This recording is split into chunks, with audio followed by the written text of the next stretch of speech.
What? On GB News. Hello, are you the famous Sue? The whole crew hid me here now. We came to celebrate. It's our job to be the eyes and ears of the viewers. They are part of the GBNews family, and I'm pleased to say it's a very large family. And if people go to the time and trouble of listening and watching, then we've got to do a good job for them. Well, I'm here, right in the epicentre of the protest. Here we go again. You just tuned in. Where have you been? It is raucous here tonight. That's what makes us the fearless champion of Britain.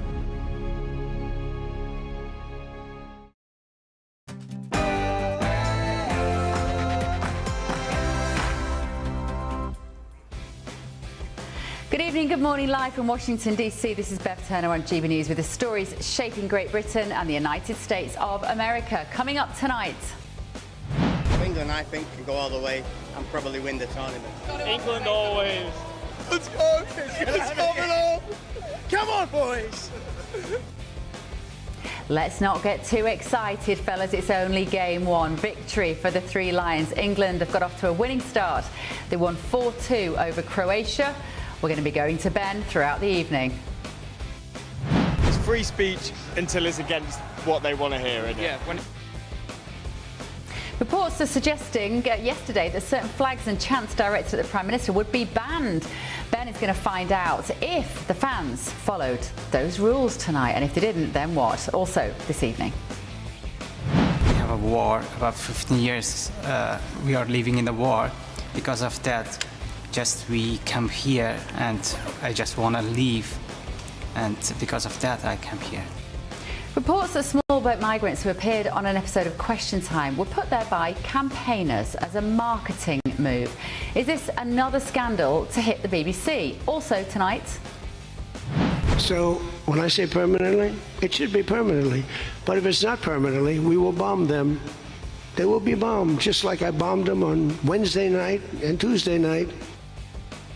Fascinating speech from President Trump today at the G7. He said he signed the peace deal, albeit digitally. He's led the agenda at the G7 summit. How long can this peace last, and what do we learn about it from what he said today? I'm Bev Turner, and this is The Late Show Live.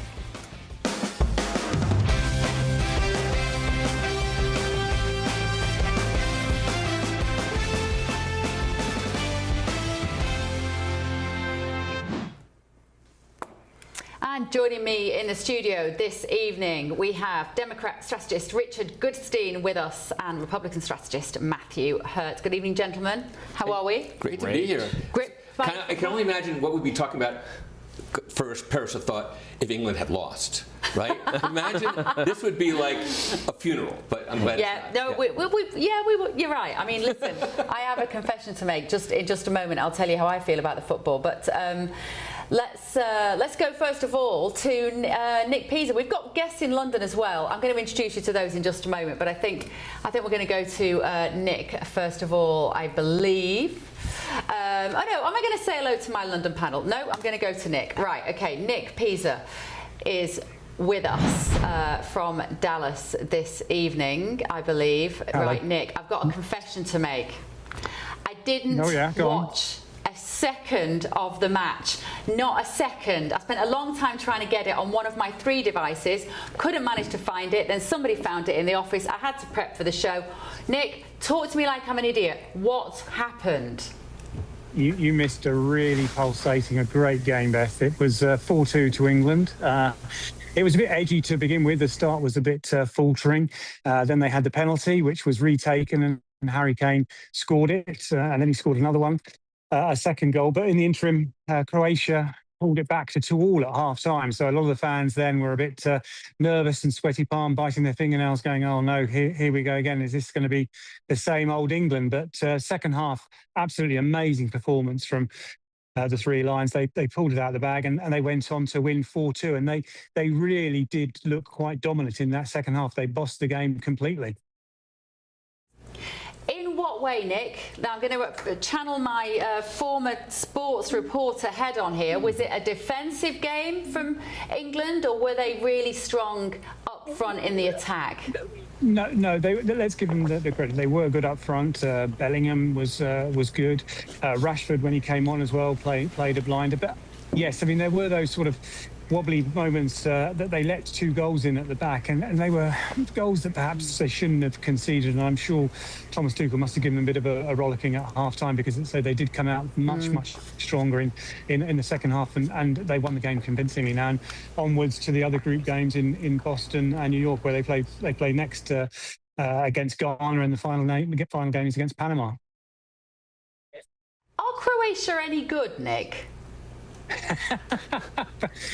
Oh dear, are they? Do you know what? Well, yes, I'd say they're not as good as they used to be, shall we say. I mean, they had Luka Modric in the side, you may well remember him. I mean, he's 40 now. But he played well, but he did come off. Croatia, as you think, I remember rightly, 2018 they played against England in the World Cup in St. Petersburg, in Russia, and England lost to them there. So I mean, they are a reasonably potent force. But I think Tuchel would be pretty disappointed in Harry Kane and the others that they did let those 2 goals in. What was the atmosphere like, Nick? You've been to loads of matches across Europe. It's unusual to be at a soccer match, football match here in America. What was it like?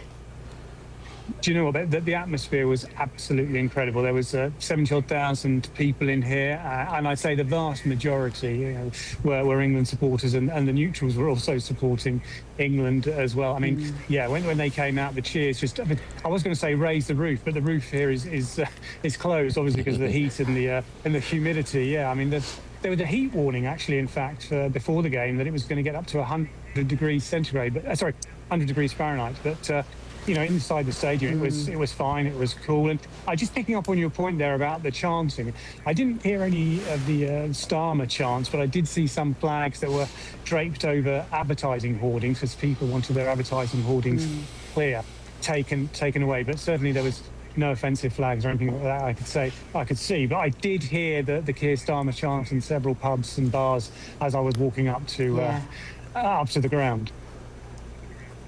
Because it's one of the things that struck me. Ben, Leo and I went and watched a football match here in Washington, D.C. We hadn't been here long. And it was the local team here in D.C. What's it called, fellas? They don't even know that, honestly. This is going to be the crowd of... United? No, maybe? It's not Washington United. Anyway, the Washington team, whatever it is.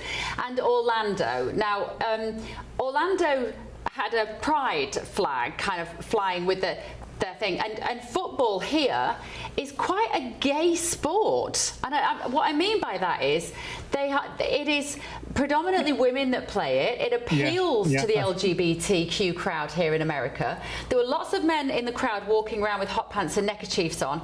Let's just say it was not like being at Old Trafford, and some of the chanting was so tame. It was really rather sweet.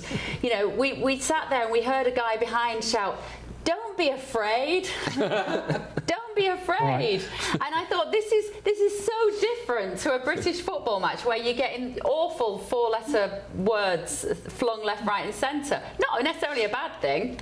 What was it like? No. Could you make that comparison? Not quite so macho there, Nick. I'll be honest with you, Beth, I did see quite an unusual sight a few minutes ago before I joined you. I saw 2 guys from the UK dressed in romper suits, wearing pink cowboy hats, and they were bulging in all the wrong places. I don't know if I could say that. And I asked them where they got them from, and they said they bought them in the UK specially. But I mean, they did make me laugh, actually. So they looked really, really odd. But I say it is a different culture. Yeah. And what you said earlier then about it being mainly a women's sport, a girls' sport. The taxi driver on the way here said to me today that it's very, very popular amongst women, soccer, but it's sort of still to get a bit of a foothold here in the United States. And in fact, I'll be honest with you, Beth, you speak to a lot of people and they say, "The World what? What? Huh? What? What are you talking about? The World Cup? What's that?" And they have no idea about it at all, Yeah, absolutely. Nick, great to see you. Nice to talk to you about something that isn't as depressing as we're normally discussing lost children, lost people with you, Nick Pisa. So it's a joy to have you. We will catch up with you throughout this tournament. Thank you so much. Right, I've not actually introduced my panel in London yet this evening. Former Labour advisor Matthew Torbett is there, and journalist and broadcaster Christo Foufas is there as well. Now, Christo, do you know anything about football? I think that Croatia are generally quite a good team. I think we lost to them last time in the semi-finals, and of course the 2 goals by Bellingham tonight, and of course the 2 goals by Kane. Absolutely brilliant. First one from the penalty, which had to be retaken because the goalkeeper on the Croatian side left the line just as the penalty was about to be taken. Then of course Croatia equalised. We then got another goal. They equalised again, but then obviously when we came back in the second half, we really put Croatia under pressure. 18 attempts on goal actually within 10 minutes of the second half, but then actually we went up 4-2.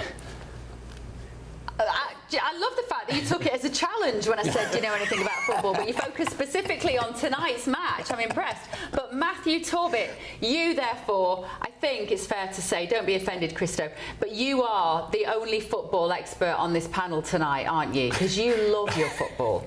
I think expert is pushing it, particularly if you'd have asked people who watched me years ago, they might have had different opinions. But Christo did really well. Bellingham did only score once, though. I'm really sorry to bring that up. He brought it up twice. He scored twice, I thought. No, he didn't. Rashford scored the 4th. Did he? I know, yes, Rashford. Did I say Rashford? Did I not say Bellingham? Bellingham, twice, once. Well, yeah, no, it was a good performance. I think it's in the first week of the World Cup where nobody's really stood out apart from France last night, and they were sort of outplayed in the first half, I think, by Senegal. The 2 goals were, I don't know whether they were disappointing. I think the second one was quite well worked. But I think it gives hope, actually. And actually, Croatia might be 11th in the world. They're not what they were, but historically, we've not always got over the line against teams we should have beaten early on, and therefore that sets you up for the rest of the tournament, really, lacking in confidence. Yeah. Can I add some more analysis? Am I allowed? Can I just say it was actually no. I'm so sorry because Ben Leo's waiting, and I've got you for 3 hours. I'm not sure how long I'm going to have Ben, but I'm going to enjoy your company and your insightful, erudite football commentary for the rest of the night, Christo. But somebody who does know about football and actually is there in Dallas, Ben Leo, chief US correspondent and presenter. How is it, Ben? How are you? Hello, Bev. Good to see you. What a game, 4-2. It's coming home. Come on, England. We were at another pub a bit earlier, which was pretty rowdy. It was great. We thought we'd come here to the Londoner pub, just downtown in DC. And unfortunately, big news story here, the pub got shut down because there were too many England fans inside. There were hundreds all singing their hearts out, drinking beers, sinking booze, and the fire marshals came. This is a breaking story, exclusive for GBNews, you lucky so-and-sos, and they got shut down. They pulled the plugs on the TVs during the game in an effort to get all the England fans out, and now the famous or infamous now Londoner pub in DC is no longer, they're not allowed back open anymore. We've got some fans here who are watching the game during, hello boys. Hello ladies and gents, good to see. What happened inside? You're inside and they pulled the plug. Yeah man, it was a good game and we were enjoying it, but it got to about 75 minutes and they just literally pulled the plug out. Well, just too many people in there? They were started going over a microphone saying there's too many people in the fucking the buildings. So sorry, mate. And the fire marshals came in? Yeah, and they literally come in and say we've got to get people out of here and whatnot, and that's it. And that was it. How did you watch the rest of the game? Well, fortunately, our part of the bar, we left it on for the last part, but that... Good result, though. The rest of them pulled out the plug out, but yeah, great result. And it's shut... England, mate. Yeah, it's coming home. They're shut down now for the rest of the night. Oh, that's the first I'm hearing, but obviously I think they shut it down last night, which I wasn't there last night, but it's a shame really. It was great atmosphere, good crack in there. It's a shame they turned the volume off 10-15 minutes before the end, but... 2 nights on the trot, they've been shut down. What's the plan tonight then, lads? Where are you going? I don't know. Anywhere really. I don't think they were prepared for the British invasion. Really, they just didn't know how many supporters were coming to Dallas, and we've took over. Because the scenes here from last night, Bev and listeners and viewers, this pub here, that's why we came here just now, because last night the scenes were incredible, packed to the rafters, and they got shut down last night. And they had a second chance today, the landlords of the Londoner, and they've obviously tried their luck again. The fire marshals came in. How you doing, mate? Good to see you. Were you in there when it got shut down? Yeah, both nights. Yeah. Both nights. Both nights. I think it's you. It's the bad luck. They saw you. It's not me. It's just England. But it's coming home. What are you doing tonight then? What's the plan? We'll go downtown. We'll see what's going on. Hopefully, no Scots are here anymore. It's still quite early doors, isn't it? So in a few hours' time, I think, Bev and listeners, when you come back to us and we go downtown, it should be pretty rowdy. What do you think of the game? But the game that you saw until it got turned off. The game was good. Hurricane. Yeah, look, Hurricane's my boy, but I don't like the first one, but he got the second, so he's still my boy. Good man. We'll see you downtown a bit later on. Bev, let me tell you, it looks a bit sedate here, so apologies, but when we were at the previous pub, it was rowdy, it was kicking off, all the England fans in good voice. But the story now for GB News, the Londoner pub shut down again, the fire marshals came in, hundreds of England fans booing, upset, the TVs were turned off, and now the celebrations will continue long into the night. Come on, England, 4-2, what a start. 60 years of hurt coming to an end, let me tell you. Ben, can I just ask you a quick question? I wonder, do you think that the owners of the pub wanted it closed down as well? I mean, I know I'm asking you this on the spot, you may not know. Or was it that the fire marshals didn't give them any choice? Or were the owners saying, look, this is too much, we need to close it for safety reasons? No, it wasn't the owners. The owners love it. We spoke to the owners a bit earlier when we were let in, and they love the custom. They sold 5,000, apparently 5,000 pints of lager here last night, courtesy of the England fans. There's videos doing the rounds online. It was absolutely packed. The atmosphere was amazing. They sold out of lager. So the owners were loving it. They didn't have a problem with it. But the fire marshals, who I was just speaking to off camera, they came in and said, look, we're sorry to be party poopers, but we had to come in because there were over capacity. Too many people in there. And then the owners were forced to pull the plug on the TVs. Oh, that is devastating, and all the money they must have missed out on. What time would they have stayed open till, Ben, do you think? I mean, it's now here in DC, it's 7:15. I don't know what time it is in Dallas. What time is it where you are, Ben? Oh, goodness knows. It's been all the days merged into one. 6:15. It would have been open until about 3 in the morning, and that's where you saw the big scenes last night. As I said, it does it no justice. I'm a bit sad, really, that I can't tell you and the viewers how... That's why we came here just now. We were at a really pumping pub. We thought, let's change it up a bit, come down to the Londoner, which last night was absolutely heaving, literally to the rafters, maybe illegally, but it's the World Cup, nobody cares about that. But yeah, the fire marshals did care about that, and they shut it down, and the owners were forced to pull the plug. What a shame for the owners. And it's only now 6:15 in the evening. They would have been open till 3 o'clock in the morning. You'd think they'd open the doors now, but maybe everyone's pretty much wandered off from the stadium, I guess, and like you say, gone into town and gone elsewhere. What a shame. It's quite nice to know it's not just broken Britain where this crazy stuff happens. It's quite reassuring that the Americans get this stuff wrong as well. Yeah. The Health and Safety Brigade out in full force here in Texas. Land of the free, maybe not so much.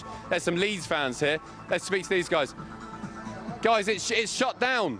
Shut down? Yeah, the fire marshals came in and pulled the plug. I've just spent 50 quid in an Uber. You're kidding me? GB News presenter. Yeah, hello, how you doing? You a fan of the channel?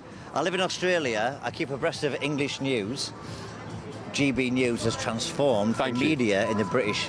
There you go. Yeah, clip that up for social media. $20, mate, coming after this. Thank you so much. No, boys, it's shut down. I live in Atlanta. I watch you online. Oh, thank you so much. We appreciate you. Yeah. Well, help me out with another bar then, because you spent 50 quid in an Uber.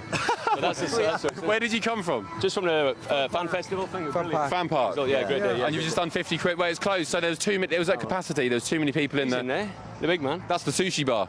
Oh, we're going there then. Calm yourself down with some tuna. Where's everyone going now then? Where's everyone going now, you know? I think downtown there's some bars downtown. Where are you going? You live here now. Well, DC, we'll come with you downtown. Okay, let's go then, let's go.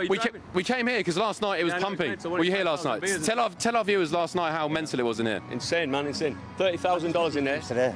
Oh, you just met them? Yeah. That's the beauty of the World Cup. Exactly. You never knew them before? Never met them before. I put the whole city shirt on. He's from Hull. He's from Leeds. Go on, Dean Windass.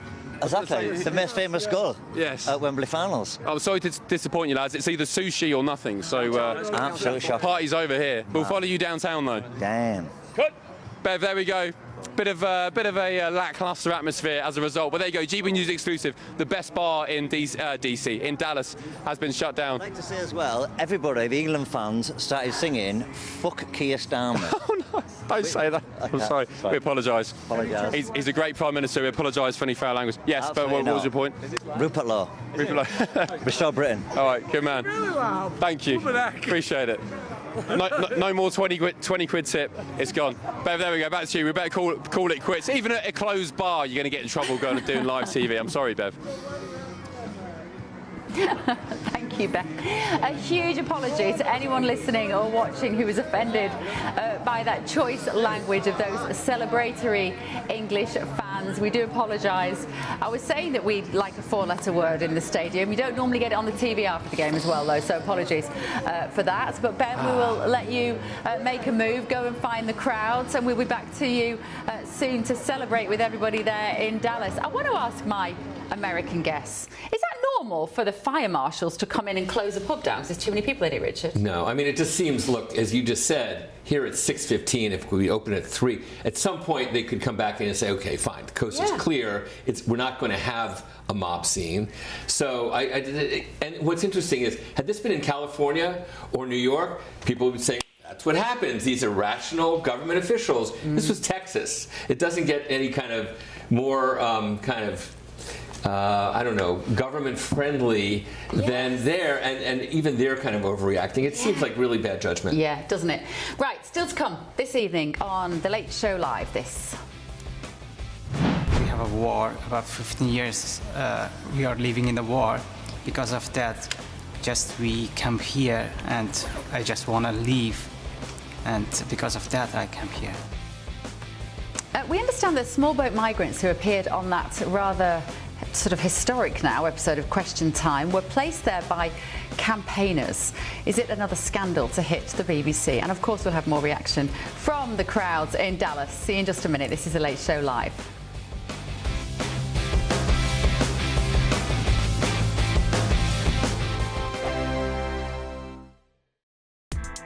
Join me, Nana Akwe, for an informative, interactive news programme with a difference. It's fun. No, you didn't say that, Dave. I'm so surprised. I think there's an element of truth to that. Join me from 3 p.m. every weekend, only on GB News, Britain's news channel. Hi, I'm Michelle Dewberry, and my show is your opportunity to cut through all the noise and dive in headfirst to some robust debates. Ideas clash. Situation, no, because the failure is you're deliberately avoiding my point. Nothing's held back. And if you think this is the end of it, wait for more. And we do not shy away from the difficult stuff. Sometimes I want to shake people and say, if only you understood. So join me on Jubes & Co. weeknights at 6 p.m. only on GB News, Britain's news channel.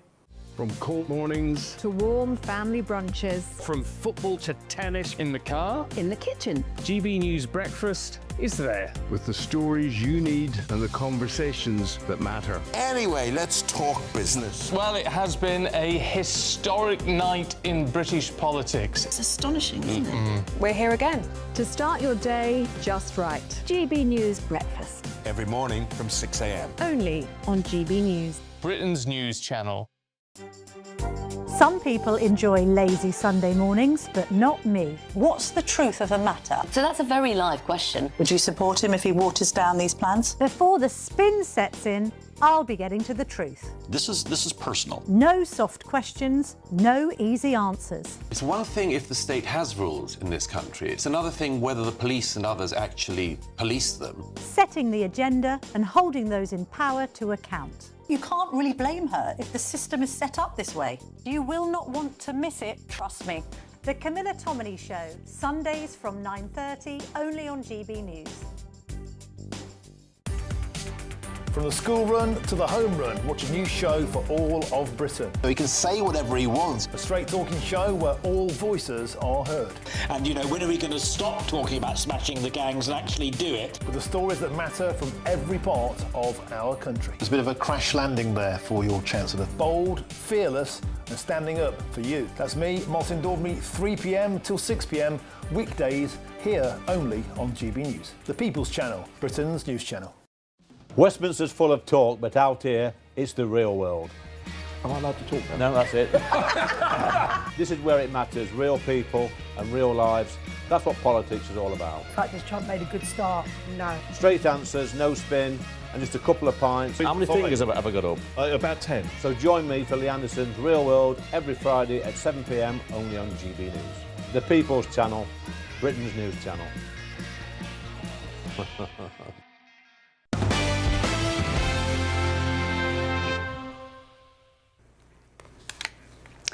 Welcome back. Now, it has been revealed that illegal migrants on BBC Question Time audience were coached by pro-migration campaigners.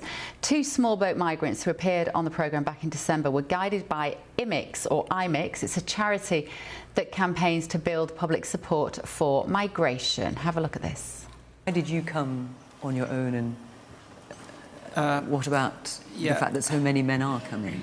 Everybody knows my country is not safe for us. We have a war, about 15 years we are living in the war. Because of that, we come here and I just want to leave. And because of that, I come here. So we know that guy, he actually said on the show that he'd applied for multiple countries before he was accepted into the UK. It is sort of shocking. Let's talk to media lawyer Jonathan Coward. Jonathan, thank you for joining us this morning. So I'm a little baffled by this because, of course, this is what charities do. Charities get publicity for their cause. And that is effectively what they've done here. So why is it so enraging to people? Well, I think the charity element is just one, Beverly, of what I think is a sort of bigger story here. If you'll forgive me slightly changing the subject matter, I think taking a step back, that there's more than just the coaching by the charity. The big question to me here is whether the BBC has complied with its obligations to be impartial now that the charity obviously has an agenda, and the agenda is being supportive to small boat migrants and making their entry as safe and easy as possible. But the Telegraph article, which GBN has asked me to come on to talk about, which deals with the broader issue, squarely makes the allegation that the BBC has failed in its obligations of impartiality. And if I may, I'm going to quote what the BBC have said about the programme. They've said, this is part of their statement, the BBC has strict guidelines to ensure impartiality and editorial independence. Now, what you're talking about is that a charity which has a very strong agenda on one side of this debate has been given a platform, which I think is a very big issue. And for the interest of your viewers, I've legaled out television programmes for about 35 years. Now, let me just tell you what I think these guidelines are supposed to be and how I think they've been breached. So paragraph 5.1 of the Ofcom Code, which of course governs you as well, says news in whatever form must be presented with due impartiality. Now, Question Time is clearly a form of giving news. I mean, it's a news programme which generates its news by comment. And then also important in the Telegraph article, which again, it seems to me needs to be said, is that Zia Yusuf, who was confronted with these coached individuals, these migrants, in his statement about the Telegraph article, made it clear that he was not told that there were going to be migrants in the audience and that they had been coached by a charity which vehemently opposes the reform policy on migrants. So Yusuf was not told. This is despite the fact, this is paragraph 7.1 of the Ofcom Code. Broadcasters must avoid unjust or unfair treatment of individuals and programmes. Now, as Yusuf has put it, he was ambushed, and he clearly was ambushed, not only because these people, he didn't know there were going to be migrants in the audience, but also, particularly, he didn't know there were going to be migrants who were coached. And one of them has clearly read, having looked at the footage, read from a mobile phone the coaching he was given. He was reading out what this charity had told him to say on the programme. Now, this is from the BBC producer guidelines, again, which I think they've ridden the coach and horses through. Paragraph 2.1 of their guidelines says this: impartiality is fundamental to the BBC purpose and is enshrined in the BBC's charter. It means not favouring one side over the other and reflecting all relevant sides of the debate. Now, that's clearly not what happened in this question time. It was clearly a programme that was set up with an agenda, and that agenda reflected the political mindset of the BBC. It was therefore not impartial.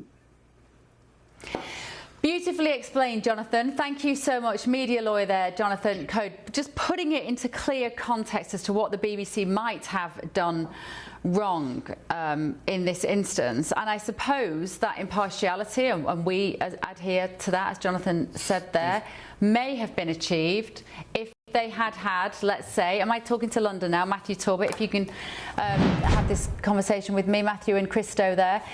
They may have achieved that impartiality if they'd also had somebody from another organisation that was against small boats, you might say, in the audience, in hiding, nobody really knowing that they're there under the pretence of being a genuine contributor, then maybe that would be their balance. But as we know, you'd never get that, Christo, would you? You'd never get that. I think that's a really fair point, because as you've explained, this charity was invited. I actually didn't realise that about Question Time, that sometimes when they're doing particular debates, they might go to charities and ask them to contribute in the audience and have members of that charity or experts in that field in the audience. Now, I actually don't have a problem with that in principle. The problem I have is us, the audience, not knowing that. And had Fiona Bruce said, oh, now you're here representing a refugee charity, you're refugees yourself, tell us your story, had the person who actually as well was also from the charity who asked the question been made within that question to say, I work for a refugee charity and I think, and my question is this, I wouldn't have had a problem with that. But it was the fact that they were sold to us as just being, you know, people punters who'd come along who were in the audience. And I think that's where the deception is. See, it doesn't surprise me in any way, shape or form, this story, because the BBC literally work with the government's nudge unit to put scripts into soap operas. You see, like footballers keeling over with a heart attack to normalise it in young men. We've seen, I mean, during the pandemic, it was insane the amount of messaging that was being baked into soap operas, Matthew. So I'm not remotely surprised that the BBC is doing this in their factual programming as well. Are you? I mean, the Question Time thing, I'm sort of less bothered about. I don't know if Christo's right there, because they don't represent the charity because they don't work there. They're refugees that, it seems to me, have been helped by the charity at some point, same as other charities that work in that area. And they've been put up as two people that wanted to come and speak. I think the balance probably came in because I watched the Question Time on that evening, which is a rarity actually, but there were people in the audience, obviously against small boats, and we're putting that to the government. So you have got that balance. I suppose the side of this is we don't tend to hear from the refugees, which is probably why the BBC may or may not have been keen to put them up, because they've got stories to tell. You know, I did a visit myself to a homelessness charity that deal with people with no leave to remain, and it's such a muddle and an area that we don't really talk about a lot of the time. It's talked about, but we don't speak to the individuals, if that makes sense. And I think if Zia Youssef feels ambushed, I mean, there could be anybody in the audience that's got a tough question for him. If he can't cope with questions about his policy, I'd be a bit worried about him being Home Secretary. Can I just say on that note, I think that Zia Youssef, he needs to be prepared that they're going to be tough questions that he faces. But but where I take issue with your point, Matthew, is that those two migrants who were in the audience, they were there being overseen by the woman who asked the question, who was also from the charity, and they were there along with her, even though I think, if I remember rightly, she was sat separately, so there was an impression given that they weren't associated with each other, and that they had perhaps come along as migrants because they were interested in the debate. And again, I've no problem in hearing from them as migrants. I actually think it's an interesting perspective, and it's all part of the debate. I'm in favour of free speech, but free speech comes with responsibility, and when you're a media organisation, you have to explain that they were invited along to give that perspective as part of the charitable work. The thing is, it actually backfired on them, because that guy that we saw there, he listed about six or seven countries that he'd went to first to try and gain asylum before he was offered it from the UK. And I think a lot of people watching the BBC would have gone, hang on a minute, who are we? Like, how soft are we if you've been turned down by those other countries? But anyway, a BBC spokesman, right of reply here, folks, buckle up. The BBC has full editorial control over all its content. They say it is common practice across the media industry to engage with charities, amongst others, for research purposes and to help understand different perspectives when working on programmes or news stories. However, the BBC has strict guidelines to ensure impartiality and editorial independence. A spokesperson for IMIX said for the BBC's Question Time Immigration Special, the programme approached local charities working in the sector, including IMIX, to help include people with lived experience of seeking asylum in the audience. Helping journalists and productions connect with people who have relevant experience is a normal part of what a charity press office does. Journalists from across the political spectrum, including The Telegraph, have made similar requests to us, and we help where we can. Oh, they carry on. We helped identify 2 people who wished to take part and supported them beforehand, so they felt informed and prepared. Both have legal refugee status and are settled in the UK with families and jobs, and both chose to take part of their own accord. The decisions about the programme and its audience were the BBC's. As I say, nothing wrong with that. The point is, you know, you can imagine as a producer, they've gone, we'd like some people in the audience to hear from. But what they didn't do is say, can we go and find someone who has been the victim of illegal migrants, undocumented men, or can we find someone who couldn't get a place at their school or couldn't get a house or whatever? They didn't do that, did they? That's where they went wrong. Right, still to come this evening on The Late Show Live. It's free speech until it's against what they want to hear, isn't it? Reports yesterday said that flags and certain chanting directed at the Prime Minister would be banned. Ben Leo is on the ground to see if that happened, and more of the post-match reaction. This is The Late Show Live, only on GB News. Some people enjoy lazy Sunday mornings, but not me. What's the truth of the matter? So that's a very live question. Would you support him if he waters down these plans? Before the spin sets in, I'll be getting to the truth. This is personal. No soft questions, no easy answers. It's one thing if the state has rules in this country. It's another thing whether the police and others actually police them. Setting the agenda and holding those in power to account. You can't really blame her if the system is set up this way. You will not want to miss it, trust me. The Camilla Tominey Show, Sundays from 9:30, only on GB News. Breaking news, live updates, stories that matter. From the heart of the GB newsroom to every corner of Britain. With our team of dedicated journalists across the UK. GB News bulletins are there to deliver the latest news that matters to you. Bulletins on GB News, the People's Channel, Britain's news channel.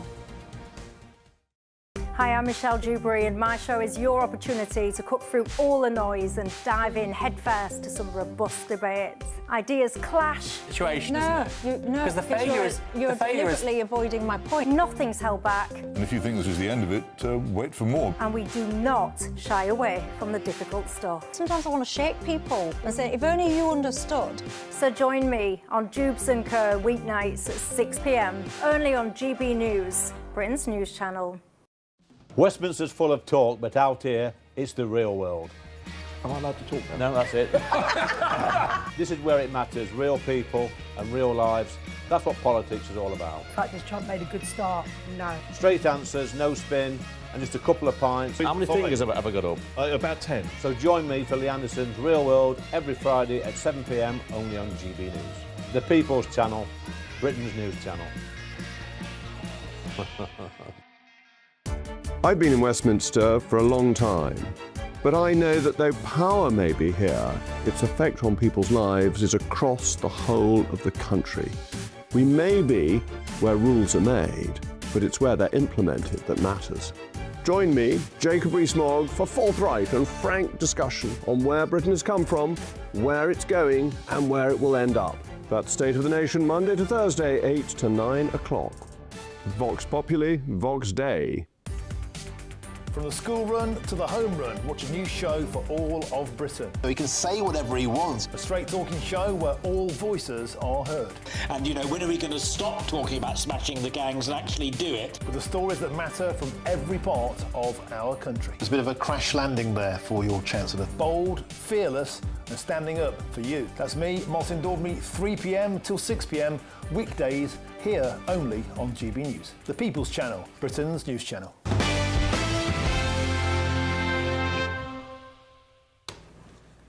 Welcome back to the Late Show Live. We're going to be going back to Ben Leo in Dallas soon. He is hot-footing it to the crowds of England fans celebrating tonight. We want to see what they make of it and also what they make of that pub being closed down at the stadium, the Londoner, because it had too many Londoners. We out-drunk them by the sounds of it and they couldn't cope with us. Did nobody tell them? Before that, though, I want to just talk to my panel about President Trump at the G7 summit this afternoon. It was this extraordinary speech.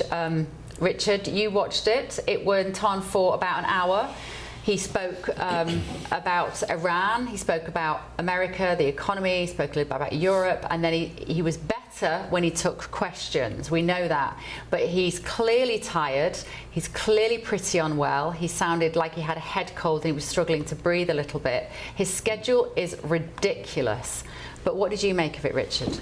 I mean, even the way you saw him over the course of the past 2 days, just moving, just literally transporting himself from spot to spot, he just seemed out of it. And I say that not as somebody who has any animus towards him. It was just, I think, an observation that anybody who was watching closely would have seen. And, you know, people made fun. Biden did so bad in that debate, and his excuse was he had been traveling like crazy from Ukraine and back and forth and back. And guess what? When you're 80, that's just not a good... And okay, so what's the upshot? He's going to Versailles because he likes being in gold palaces. He was supposed to go back to the U.S., and his answer, well, I don't sleep much. Well, it kind of shows. Yeah. So and he ends up going through the stream of consciousness diatribes, and I don't think it does him any good politically. And invariably, there's a lot of cleanup for his staff to have to do. So he had two Secretaries of State behind him today. He had Marco Rubio there and Howard Lutnick there, and their faces were envisioned the whole time. And luckily, Rubio is a genius with his poker face, because you couldn't tell. But even with Marco Rubio, there's a couple of moments when it went across his face that he really wanted Trump to get back on script, because that was the risk. When he's not on script, we know he goes round these houses, and sometimes it's very entertaining, and sometimes it throws sand in people's eyes, and sometimes it is a fantastic technique of oration. But today, Matt, what did you make of it? I mean, quite exhausting, as Rich has said. This is the comparison between the first Trump administration and the second Trump administration, which a lot of Trump supporters and Republicans like me have said, you know, President Trump can go all day. Obviously, traveling across the Atlantic and being involved in so many of these activities, and even the speeches, as you've said, Bev, scripted speeches. He's very good with what he calls and what his supporters call the weave, going in and out of 5 or 6 different themes over the course of an hour or 90 minutes. But it is a very different experience this time. And of course, just before this program began, he got a text from a French reporter saying, you know, what are you doing tonight? He said, I'm going to Versailles. I love France. And so this is just a very rigorous travel schedule for President Trump. It really is. Well, let's have a quick look at what happened today before I go to my guys down in London. Here was Trump today at the G7. So when I say permanently, it should be permanently. But if it's not permanently, we will bomb them. They will be bombed, just like I bombed them on Wednesday night and Tuesday night, and was going to bomb them on Thursday night at a level that was 3 times greater, and they knew that. I will. That was kind of his Craig David moment there, wasn't it? Bombed him on Tuesday, bombed him on Wednesday, nearly bombed him on Thursday, changed my mind. I mean, we learned quite a lot about the Iranian peace deal, though, Matt Torbett, didn't we? Namely, the fact that there's nothing in the agreement that says they will never have a nuclear bomb. The agreement is, if you get a nuclear bomb, I'm going to bomb you back, is what Trump has basically said today. But that only works whilst this man is in office. Well, yeah, and you also can't bomb somebody's nuclear capabilities out of them. Once the idea is there, they have the nuclear scientists, they have the wherewithal, they will just rebuild, which is much the case we were led to believe last summer when Trump said he had obliterated their nuclear capabilities. Look, it was a bit of a spectacle today, as it always is with Donald Trump, and I think, you know, if I was to put it in the most kindest terms, he's somebody that doesn't have any discipline. And I think if you are a leader, whether that be in politics, whether that be in football or war, you have to be disciplined. Go to bed. You know, he is up till the early hours reposting AI slop videos on his own social media platform rather than going to bed and getting on with the job.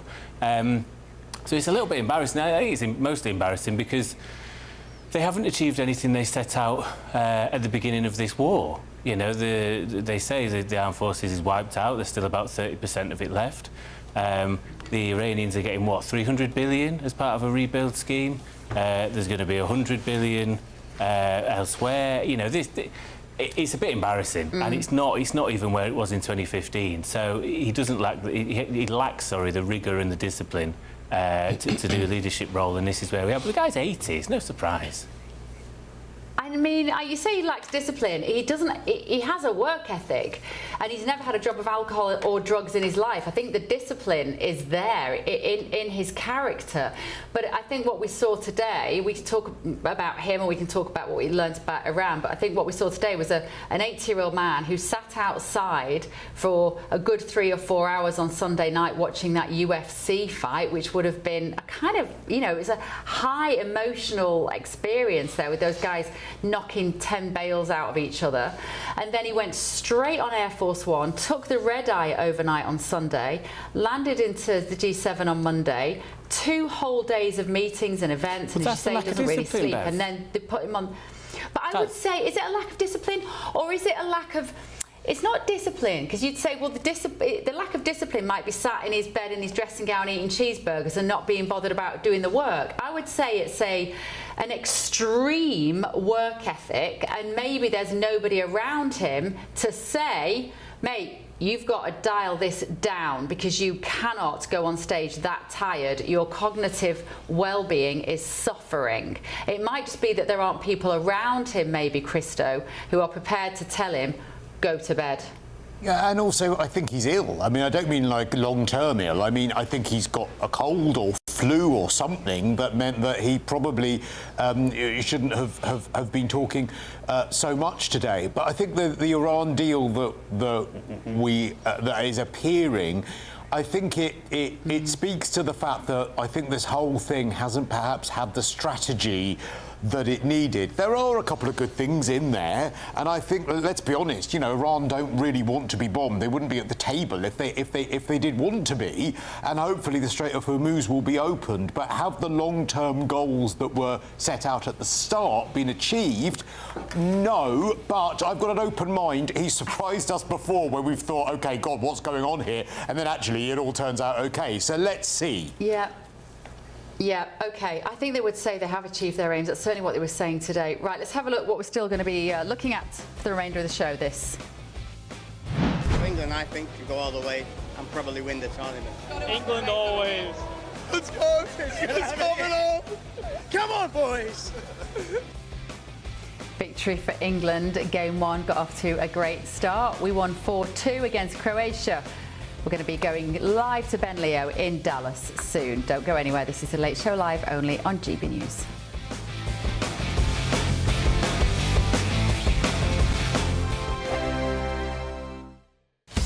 Breaking news, live updates, stories that matter. From the heart of the GB newsroom to every corner of Britain, with our team of dedicated journalists across the UK. GB News bulletins are there to deliver the latest news that matters to you. Bulletins on GB News, the People's Channel, Britain's news channel. From cold mornings to warm family brunches. From football to tennis in the car. In the kitchen. GB News breakfast is there with the stories you need and the conversations that matter. Anyway, let's talk business. Well, it has been a historic night in British politics. It's astonishing, isn't it? We're here again. To start your day just right. GB News breakfast. Every morning from 6 a.m. Only on GB News. Britain's news channel. Westminster's full of talk, but out here, it's the real world. Am I allowed to talk then? No, that's it. This is where it matters, real people and real lives. That's what politics is all about. In fact, has Trump made a good start? No. Straight answers, no spin, and just a couple of pints. How many fingers have I got up? About 10. So join me for Lee Anderson's Real World every Friday at 7 p.m. only on GB News. The People's Channel, Britain's news channel. At GB News, we love to hear from you, our loyal community.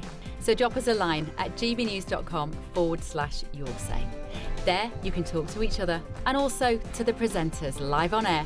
gbnews.com/yoursay, because GB News is your channel, Britain's news channel. Join me, Nana Akwe, for an informative, interactive news programme with a difference. It's fun. No, you didn't say that, Dave. I'm so surprised. I think there's an element of truth to that. Join me from 3 p.m. every weekend, only on GB News, Britain's news channel. You want to know what's really going on in the corridors of power? Labour don't know what to do with you half the time, and that makes you quite lethal in the chamber. Get behind the headlines with Chopper's Political Podcast. Join me, Christopher Hope, as I sit down with the great and the good of British politics. We'll see where this ruling takes us. These are the stories shaping our nation. Chopper's Political Podcast, available now on all platforms. Listen in and stay ahead. Hi, I'm Michelle Dewberry, and my show is your opportunity to cut through all the noise and dive in headfirst to some robust debates. Ideas clash. Situation, No, Because the failure is... You're the failure is... deliberately avoiding my point. Nothing's held back. And if you think this is the end of it, wait for more. And we do not shy away from the difficult stuff. Sometimes I want to shake people and say, if only you understood. So join me on Jubes and Kerr weeknights at 6 p.m. only on GB News, Britain's news channel.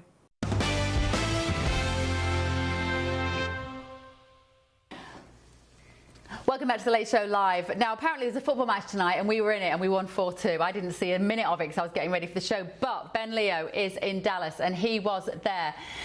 Ben, we want to get the atmosphere from you, although I just have to do a very quick health check on you. I've just seen on our WhatsApp group, you said in here you had to go because you were about to pee yourself. I just want to check, have you sorted that out now, Ben, before we get the atmosphere? Yes. Thank you, Bev. Thank you, Beverly. Yeah, I've gone. Thank you. Yeah, I'm all good. I'm ready to go. We've moved location. We've left the shutdown pub. We're now at the City Tavern in Dallas.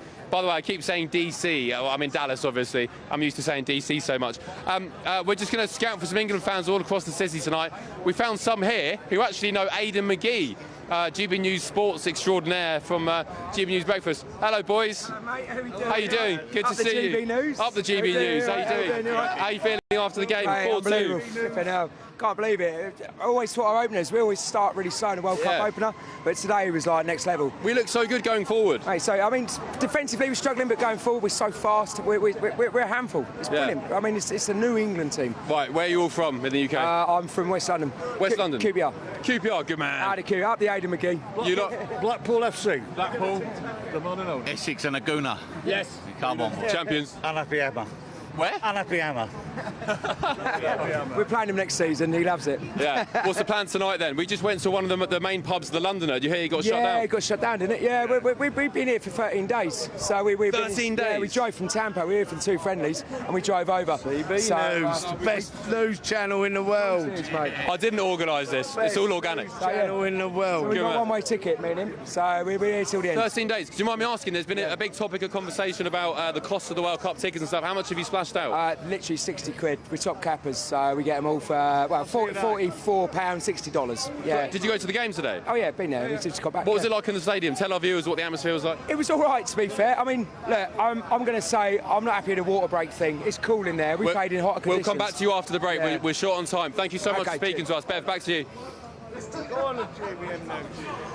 Do you know what? Absolutely love it. I love it. Did you hear that, fellas? Did you hear that? Up the GB News, they said. Quite right too, you see. The British football fans love us. How well you dealt with that situation. Oh, look at that. You're not filming, are you? I just want to shake your hand. Makes you proud to be English. It makes you proud to be working for GB News. Well done, Ben. We'll be back to him in just a little while.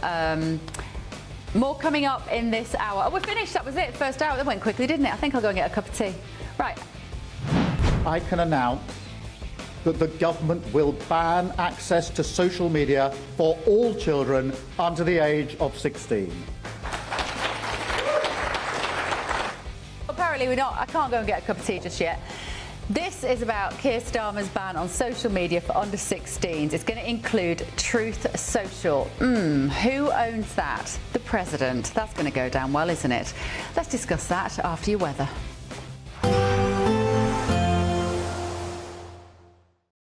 Today, clouds overhead, total zen within. Box Solar sponsors the weather on GB News.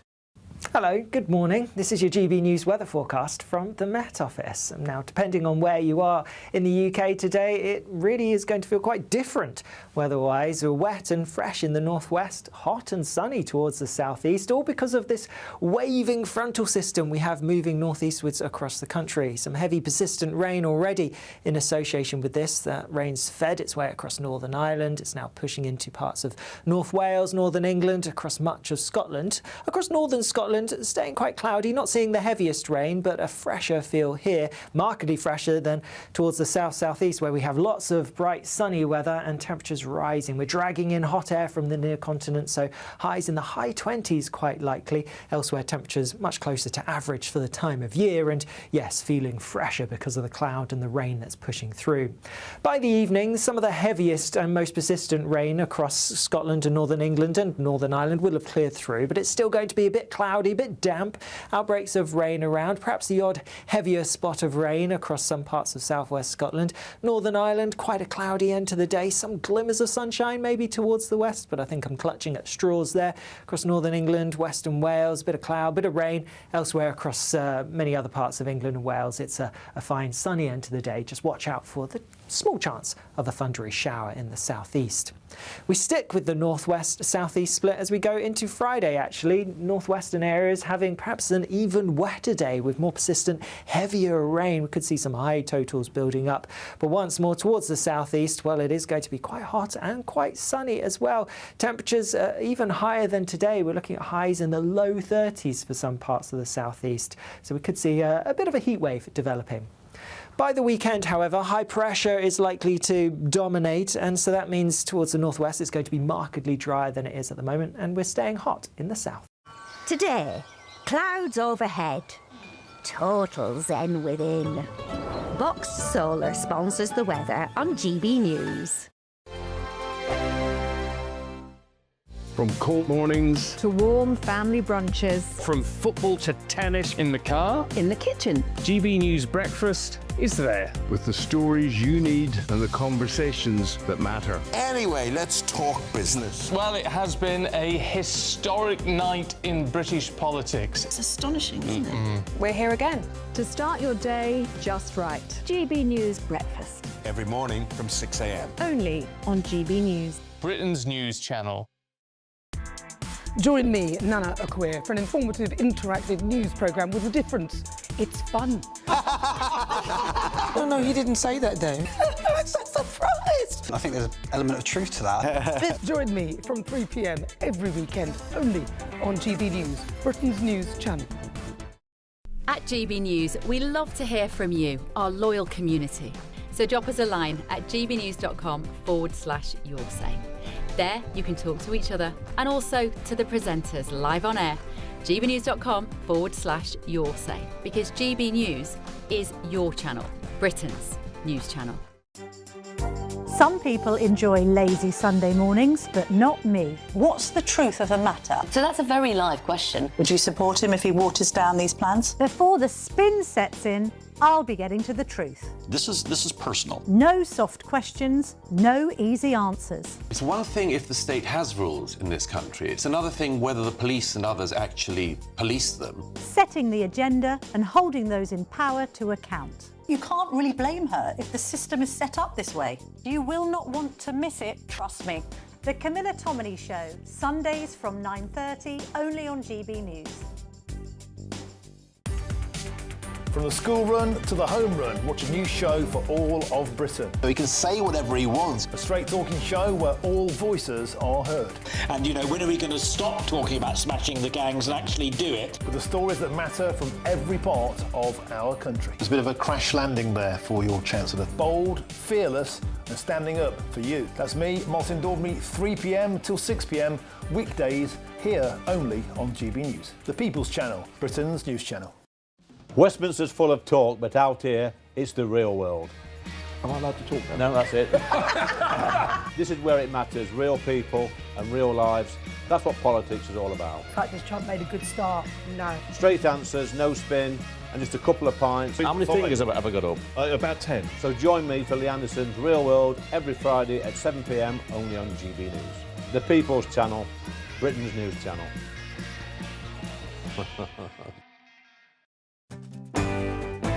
I'm Tom Harwood. This is GB News, Britain's news channel.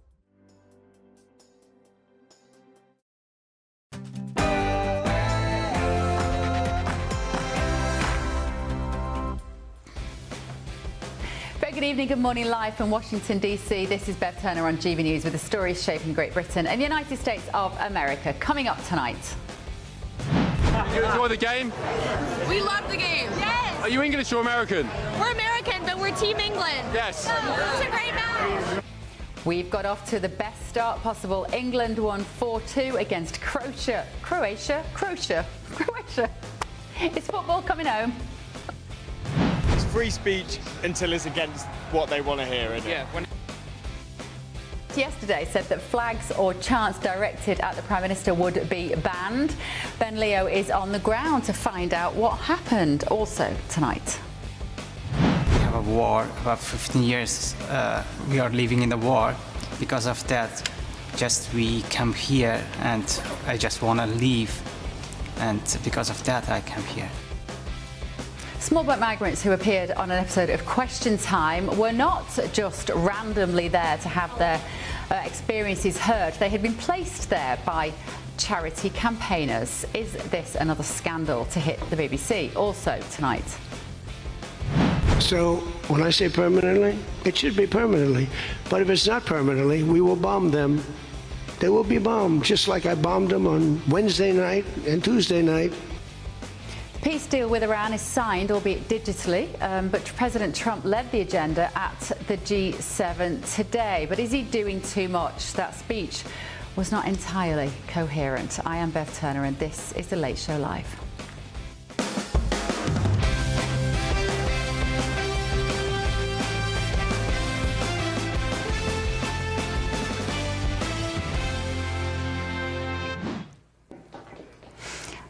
And I'm going to tell you about my story of being racially abused in Washington, D.C. before the end of the night. I promise you, it was quite something. I'm joined in the studio by Democrat strategist Richard Goodstein and Republican strategist Matthew Hurt. Gentlemen, how are we? Great. So far, so good. Good. And in London, former Labour advisor Matthew Torbett and journalist and broadcaster Christo Foufas. How are you doing there in London, fellas? Still enjoying the bask and the victory of the football? Football's coming home. Good. And actually, Bev, on a slightly different note, can I just compliment your dress? It's really lovely tonight. Not that it isn't always, but it's a really nice one now. Hang on, what's going on here? I'm doing the football talk and you're doing the fashion. Just saying, something's very wrong here. Matthew, you know, yeah, but he has a wonderful fiancée, so he's used to this kind of chat. Very true. Am I very right? True. Very, very Yeah, true. very true. She looks splendid today at the event she went to. Oh, good. Well, thank you. This dress is super, super cheap. I won't tell you where it's from, but people get very upset about Chinese fingers and sewing the hems. Actually, someone on your say has actually asked you to reveal where it's from. Am I allowed to say where it's from? You wouldn't believe me if I told you. It's Shein. Shein, ladies and gentlemen. It probably cost about $6.99. Shein, it's even got a little jacket that goes with it. I don't mind admitting that. Listen, when you have to dress yourself for a show every single night, you've got to stretch your own budget, right? It's not all designer clothes here. But thank you, Matt. I appreciate it. Now, President Trump's social media platform, Truth Social, is set to be included in Sir Keir Starmer's proposed ban on under-16s using social media. The proposed legislation would require the Truth Social users to verify users' ages or face penalties. So the plans that we've discussed earlier this week are modelled on Australia's social media restrictions, but ministers in the UK say they intend to go further by also targeting certain gaming features, including functions that allow children to be contacted by strangers online, or also, I guess, people they might know online. Major platforms such as Meta, YouTube and TikTok are arguing that they've got already robust enough safety measures. With me now is Head of Emerging Technology Policy at the Consumer Choice Centre, James Cherniawski. James, remind me how to say your surname. I'm sorry about that. Totally fine, Bev. It's Cherniawski. Thanks for having me. Thank you. So how do you think we are going to be verifying our age on these platforms? It's going to have to be facial recognition, isn't it? That's definitely one of the options that's going to ultimately happen here, Bev. It's going to be facial recognition, or worse yet, it's going to be a requirement that these people upload sensitive documentation like their driver's license or their passport to have that verified against an actual database to say that they are who they say they are. And it's really, really alarming because that is a massive privacy risk. It is a massive, massive civil liberties kind of threat here because, again, Keir Starmer, I'm old enough to remember when he talked about the very strong history of supporting free speech in the United Kingdom, but this is also the same country that arrested over 12,000 people for saying mean things online. So I think that there's actually a lot of reason to be concerned about this mandatory age verification regime that the UK is essentially rolling out here by doing this ban from under 16. Now, one way that people might try and get around this, James, is to upload a VPN. Just explain to our audience what that is and how significant would it be if this government also ban the use of VPNs, because that is one suggestion which has been made today. Yeah, absolutely. And it's not a surprise. My colleagues and I certainly pointed out the very real risk of the UK targeting VPNs, because what they do is to basically mask your IP address, your location of where you're logging into the internet from. So instead of showing up from the United Kingdom, you can go and show up from the United States in any other of these states or anywhere around the world that doesn't have these age verification or ban mandates in effect, right? So we at the CCC, we had gone and flagged these issues relentlessly back when last year the Online Safety Act had its little mishaps with its rollout, because at the end of the day, the enforceability is the key issue here. You can't actually effectively enforce a ban for under 16s without going and cramping down on these technologies. And cramping down on a virtual private network, by the way, also further erodes our tech stacks capabilities of protecting itself from malactors. So we shouldn't be going and undermining encryption technology and exposing consumers around the world to a worse online experience because we're trying to protect children. I think it's actually a backdoor to having a surveillance state from the UK. Last year, I was in a room with both the President and the Prime Minister up in Scotland when President Trump was opening a new golf course. And I got the opportunity to say to President Trump, are you aware that your friend sat next to you has plans to stop people using your social media sites? And the President looked at Keir Starmer and said, are you going to close down my site? And he said, no, no, no, of course I'm not. No, no, no, of course I'm not. But of course he is. And this is what people don't understand in quite the clarity that I would like them to have is that this is the creep of a very authoritarian government that wants to know what we are doing, what we're reading, what we're watching, what we're pasting, and potentially you get the knock on the door to say you are not operating within the very narrow, acceptable lines of thought. It's literally our thoughts, James. And when I say that, I get told that I'm a mad conspiracy theorist or something. But just talk through how close we are to that situation in the UK. No, it's really not as far off as people might believe, because Keir Starmer was talking about this. I forget where he was getting interviewed, but we were mentioning how he was with the protests going on in Ireland, how you're supposed to go and tackle this real high tension point in the UK, and he was talking about all the misinformation that's out there. Now, the problem with that loaded terminology is who is the arbiter of truth here as to what is fact versus what is misinformation. In the United States, thankfully, because we have the First Amendment, we don't necessarily have to worry about that. But in the UK, where that is not present, it's actually a very real risk that the government can sit there and say, well, you're engaged in the wrong thing, therefore we're going to send a mandate to these platforms to take down this particular content because it goes against the message of the state. And that's really bad. And this is where you have to give a lot of credit to the Trump administration, in particular Secretary of State Marco Rubio and Undersecretary of State Sarah Rogers, because they have been very adamant, both in the UK and the European Union, about pushing back on measures like the Online Safety Act and the Digital Services Act, because those two particular items represent a very real opportunity for censorship and cracking down on people's civil liberties. And that is an unacceptable outcome. Yeah, absolutely. James, thank you so much. James Cherniawski there from the Consumer Choice Centre. Thank you very much. Let me ask my panel about this. Richard, how do you feel about teenagers being banned from social media by having their faces scanned so that they know everything about you? Well, that's something there's two different issues. I actually think there's research to this effect, that the warping of kind of mindsets, the waste of time, the waste of money that associates with teenagers, certainly plenty of adults too, being online is pretty bad for their development. So, is there a way to kind of accomplish that without the intrusion? I don't know. We were talking offline about what is or isn't working in Australia. I think that would be very interesting to know. But I do think just like they're starting to ban phones in schools, you come, you put it in a box, you pick it up at the end of the day. I think that's to the good, so that teachers aren't competing with whatever some kid's looking at on their phone. I agree, and I think schools should be doing that. As far as Australia goes, that was implemented in December last year, so it is too soon to say yet whether the positive outcomes in terms of mental health and kids being active and attention span, etc., has improved. But we also know that about 60% of these kids are still on social media. They found a workaround. They might have just gone to an older friend at school or an older brother or even their parents and said, can I just borrow your face? Can you scan that? And then they're in.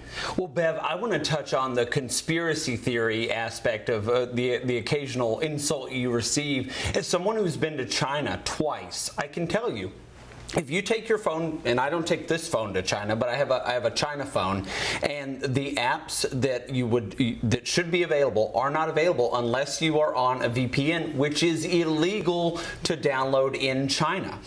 And so, people may say that you're a conspiracy theorist, but it is one step away, banning a VPN, banning access to social media platforms and other apps, and streams of information. There's a really great podcast about Xi Jinping that is available everywhere in the world except in one place, maybe two, North Korea as well. But you have to have access to this information. If you can shut off channels of information, you can change the way people think, and you can essentially completely change a culture by eliminating streams of information. And now, none of us would say that these devices are not incredibly harmful to children. It's the only thing me and my kids argue about is their screen use. But for that reason, they've got the apps on there where my partner and I can see how much time they've spent on them. I can see what they have to request an app. They can't just get it. But I'm very concerned with my 17-year-old who'll be 18 in 6 months.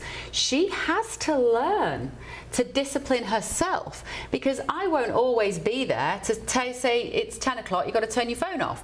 You know, so what do you think down in London, guys, about this? Because we have to constantly be teaching children to become adults, and as adults they're going to have to exercise, as we all do, discipline over our phone use. What do you think, boys, if you're still there?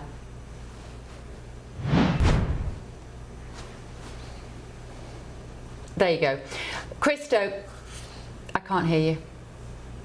Go on, Christo. What do you think about this? I think that the more I've read about this solution, I don't think it's a solution at all. There is absolutely no doubt whatsoever that the overusing of social media and smartphones in general is not a great thing for young minds. I think supervised use, I think you know, easing out that use is a good thing, but I think that having this constant scrolling, constant dopamine hit, constant addiction, constant barrage of that kind of information is not a good thing. This is not the answer. In Australia, as you pointed out, 2/3 nearly of young people are back online, and the legislation is not going to be able to catch up with, I think, new apps that will then spring up that will be able to be bypassed from these big apps that are being banned. And the difference is, Beverly, well, you were just talking about your 18-year-old. You know Instagram. So, for instance, if you wanted to talk to your 18-year-old about what is on Instagram, you have a handle as to what Instagram is and what it's all about.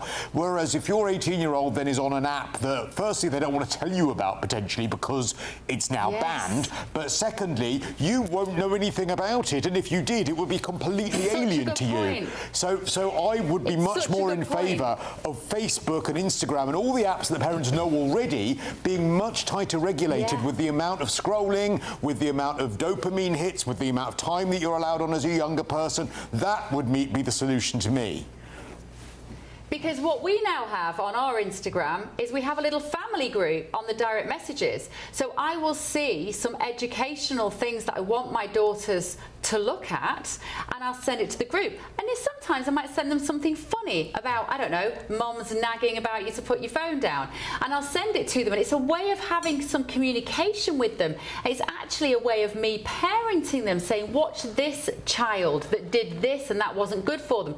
Whatever it is. You know, it is a way that we can communicate with our kids. But you're so right, because all they will do now is go onto some obscure messaging platform where, do you know what, the only adults who'll be on there will be the wrong uns who want to talk to children.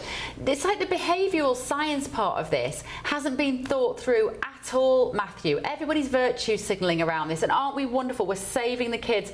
No, you're not. You're going to cause more arguments in more households around the country than you can possibly imagine, Matt. I think there's a balance to be struck here. There has to be an element of parental responsibility. Now, if you're going to hand over that smartphone to a child under the age of 10, which tends to be the case, you have children aged 3 and 4 from research we've looked at, that'll be their first phone. Unfortunately, you're going to have to tell them about the adult world, because it is at their fingertips that they will be able to find all sorts of things on social media. Therefore, I appreciate where the government maybe is coming from. Part of the cynic in me knows that this was never on the cards a month ago, as many people know in and around Parliament, and this is purely being done because Keir Starmer needs a legacy. I think that what Australia's shown, it's far too soon for us to know anything. They are getting around things via VPNs, and there are smaller apps that are almost modelling what the bigger apps are, and they're using those instead. But what it has shown is that social media companies can act if they want. Australia had 4.7 million social media profiles removed from children under the age of 16 that shouldn't be on there. So the social media companies knew this, but were happy to not do anything about it because of the addictive nature of it, unless they're forced to. I think the only other thing I'd add that isn't going over what other people have said is children need to learn to be bored again. Because we were bored as kids and we went out and did things, and I think that's when the brain is the most creative and you go and find ways to entertain yourself and do good things and you know, go outside. But also we need to make leisure activity available to kids. So since 2010, we've lost 500 swimming pools in this country. We've lost 7,000 PE teachers, so kids aren't even active at school. And we spend 44% less per person on leisure spending by local authorities. So that has to come with it as well. You can't just ban the social media. You've got to have the alternative to go out and do stuff outside again and build communities back, rather than having swathes of children and adults, in fairness, but teenagers up and down this country stuck in their bedrooms, not communicating with anybody in real life. Yeah. Yeah, I totally agree with you. There was that girl from the BBC interviewed over the weekend who said at the start of the week, they said, how long were you on your phone? She said 9 hours. And the reporter said, what are you going to do if you haven't got it? And she said, stare at a wall. And in a way, it was so kind of fascinating, because I was a bit like you, Matt. I was like, well, good, see what boredom feels like. But then the part of me was, because you'd be amazed how creative you can get if you've got to stare at a wall for 9 hours. But actually, I wanted her to say, you know what, there's a youth club down the road, I'm going to have a go at that. Or there's a new swimming pool open down the road. I quite fancy paddle, Timu tennis. I'll go and have a go at paddle. I'll go and do something. I'll go and do something. I'm so glad you appreciated that joke, Matt. I'll go and do something fun. You know, I want to do something new and interesting and exciting. So maybe they will eventually get there. But in the meantime, I mean, it's just bleak. And bear in mind, there are some 16-year-olds who literally make a living out of these platforms. There are some like the equivalent, what would have been the equivalent of child actors, you know, 10 years ago, whatever, today even. But child actors, and they've got accounts, and they are doing makeup tutorials. I don't think that's appropriate for children, but they're opening packaging, they're showing you toys, they're learning how to be part of the future, and you're learning to use social media, and we're going to stop those kids doing that. It's going to become illegal for them to do that. There'll be some children, not a huge number, absolutely devastated that their income has literally stopped. Go on, Christo. Well, I just wanted to say as well that there is an ideological issue I have with this as well, because if the apps that we have already that are very well known by parents are regulated, then parents will be empowered to use the knowledge that they have to supervise their children better and know that the government is working with them to help them. To me, this is also yet another example of the government saying, oh, don't worry, we're going to step in and do it for you. A bit like free school dinners, a bit like other things where I just feel like that's not the job of the state. The job of the state is to help parents be empowered to make those decisions, not to take the decisions off them. But also think about what this has done for this younger generation in terms of compliance with the state. This has taught these children, if the government says you can't do something, even if it's something you absolutely love and it's not hurting you or anybody else, you can't do it. I think that is so chilling that we are creating another generation that are going to be so beholden to the state. Unless it's voting, which then they're allowed to do, weirdly, which is odd. Yeah, and this is the thing, maybe our Americans don't realise, but this government have just given the vote to 16-year-olds. So for the first time ever, you had to be 18. The next election, they will be voting at 16 and 17.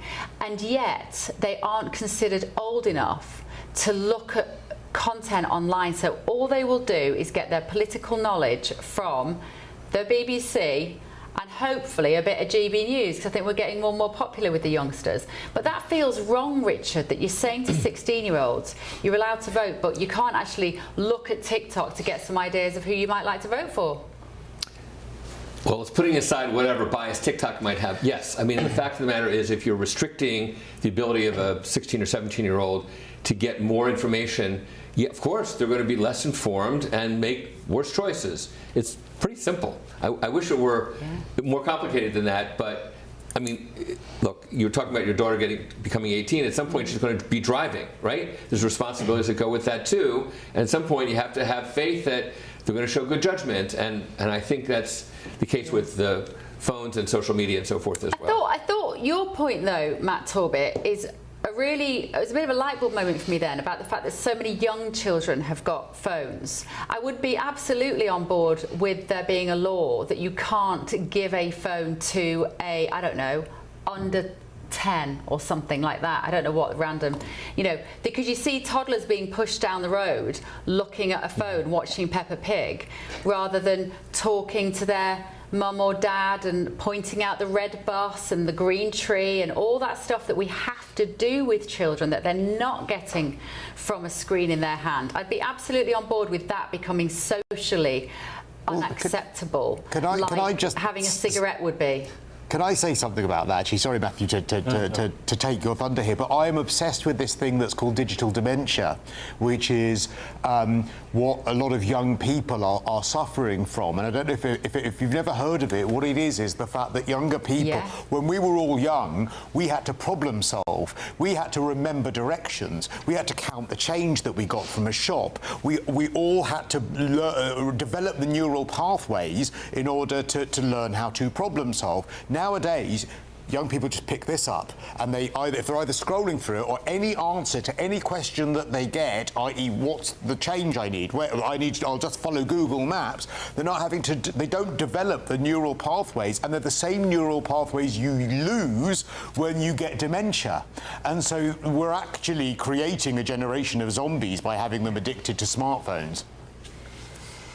Well, let me tell you a little personal anecdote here, if I'm not boring you for too long, but as I was trying to get out of the house, my 17-year-old, she won't thank me for telling you this, rang me up tonight and said, Mum, I've burnt a frozen lasagna in the oven. Bearing in mind she's in London. I've burnt a frozen lasagna, so it's black on the outside and it's raw in the middle. What do I do?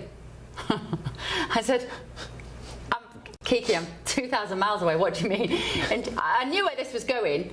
She was, can you order me a takeaway?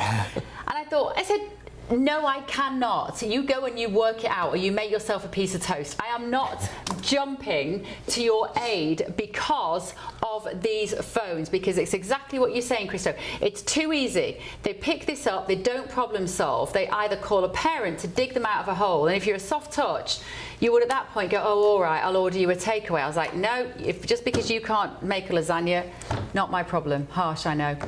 Right to reply here. A spokesperson for the Department of Science, Innovation and Technology told GBNews, as announced on Monday, the government plans to use the same model for a social media ban as Australia. This would capture user-to-user platforms, which purpose is to enable social interaction and which allows users to post material alongside algorithms.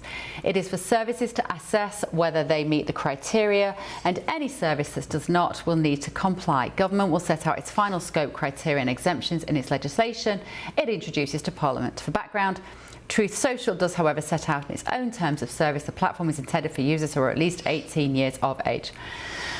Let me know what you think. gbnews.com/your say.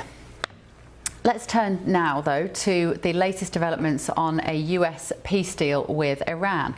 The White House has confirmed that President Trump has signed the Memorandum of Understanding aimed at ending the war with Iran. Here was Donald Trump earlier today. On Sunday, we reached an agreement with Iran that achieves everything we set out to accomplish, everything and much more. Ending the current conflict, reopening the Strait of Hormuz, and preventing Iran from ever obtaining a nuclear weapon. The past 2 days have provided a chance to discuss the details of this historic agreement with many of our closest friends and allies, including the G7 nations and many presidents and prime ministers. As you saw, Prime Minister Modi was here. We had a long talk. He's a great guy. They are thrilled that we made a deal, every one of them. So let's dig into detail of what we saw today. I'm joined now by international security expert and author Azim Ibrahim. Azim, thank you for joining us again. Great to see you. So it was a speech that was a little bit sort of nerve-making at times, I have to say. He did his weave, he went around the houses a little bit, but what did you take from it in terms of the Iranian deal? Yeah, so Bev, we have to remember that this is not a final agreement. This is a MOU. It's an inter-agreement with two particular objectives. One of them is to end hostilities, and the other is to open the Strait of Hormuz to relieve international pressure on the oil markets. The actual final agreement will be discussed over the next 60 days, in which that will be forthcoming. And hopefully in that agreement, we will see more information and more details on the nuclear program. He was, oh, I think we've just took the wrong shot there. Azim, are you still with us?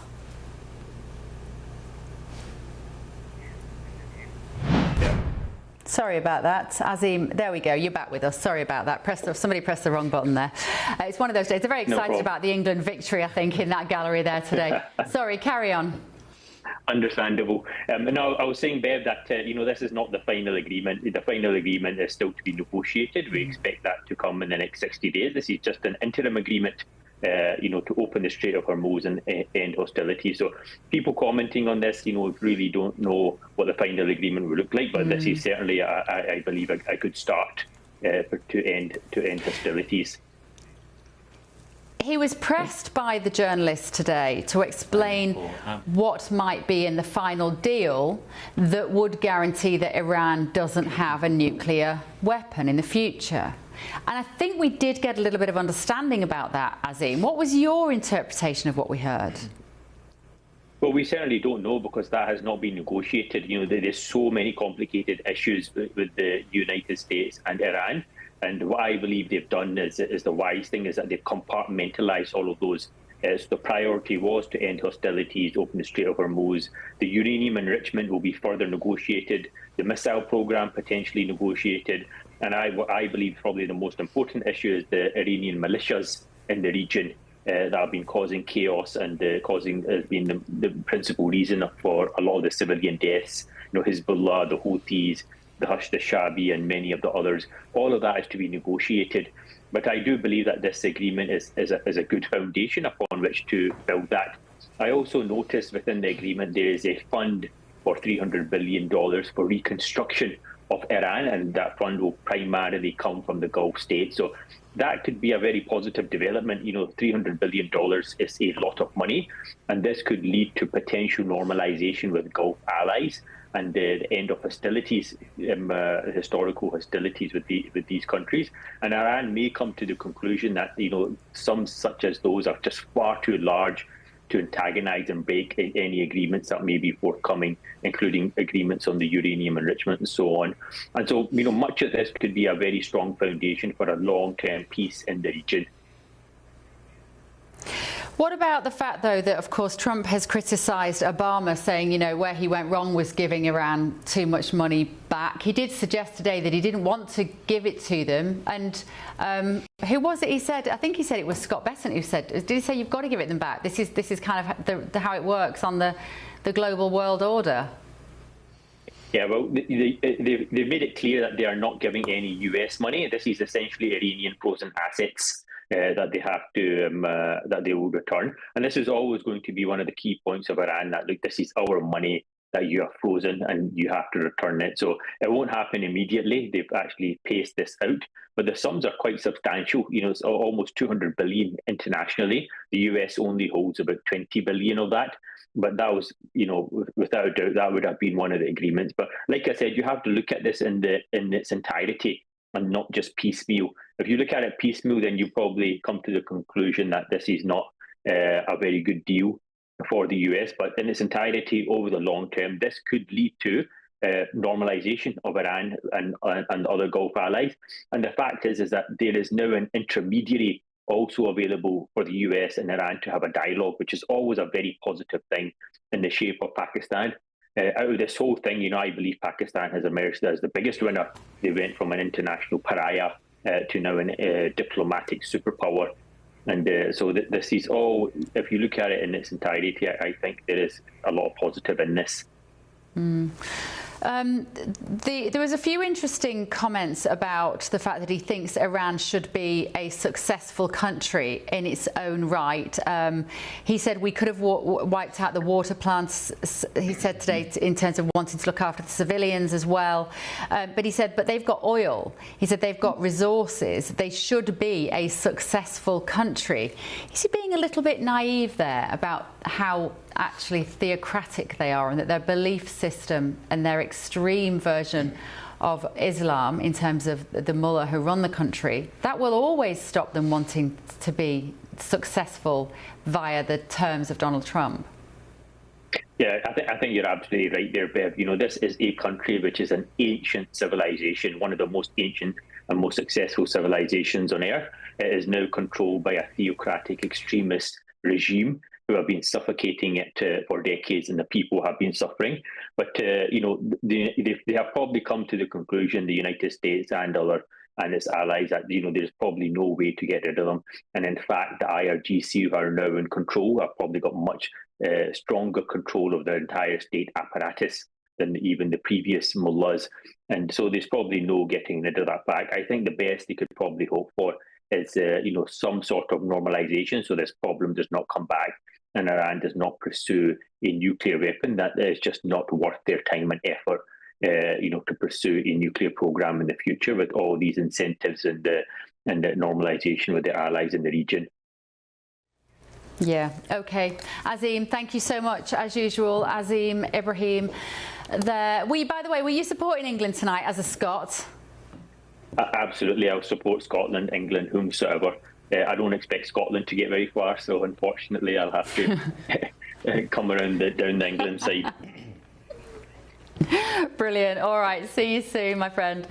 Thank you so much. Let me come to my panel on the Iranian situation and what we learned today, Matthew. For me, it was the most striking thing is that we've heard repeatedly from the White House, they will never make a nuclear bomb. That's not strictly true.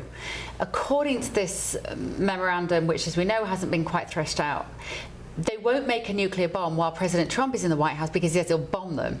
But it does mean that when they go to the polls next time, people will have to stop and think, okay, now I know Iran is a threat. I didn't know that, let's say 2-3 years ago, but now I'm aware they are.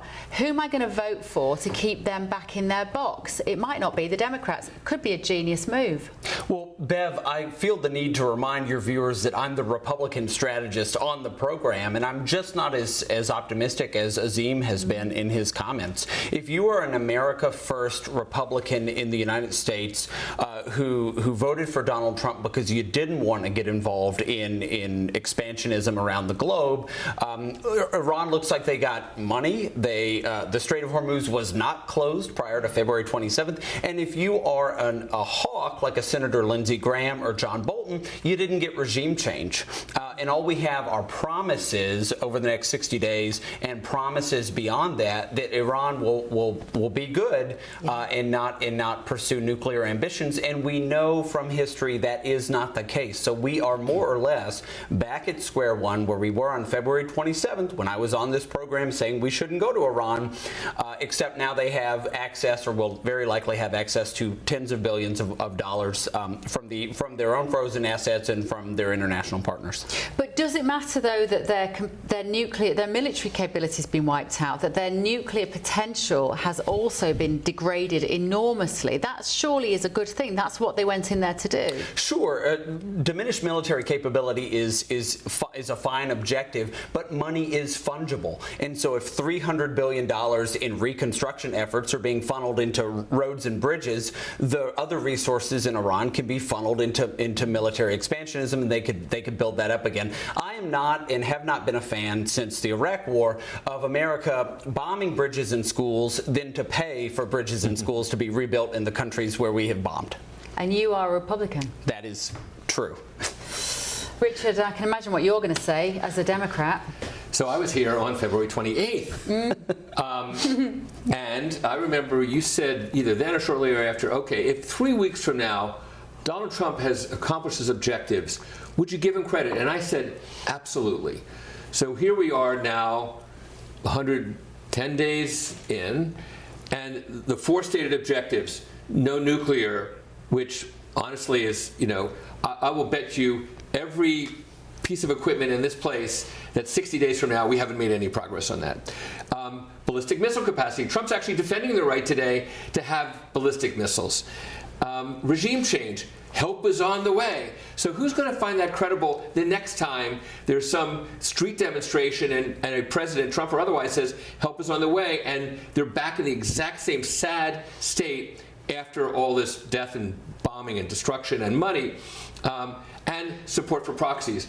Hezbollah, I hate to say, is kind of going strong, and there's nothing in this deal that's going to tie their hands. And you can see why there's going to be a split between Israel and the U.S., because as far as Israel is concerned, the northern part of Israel is not occupiable because Hezbollah keeps peppering them with all these missiles.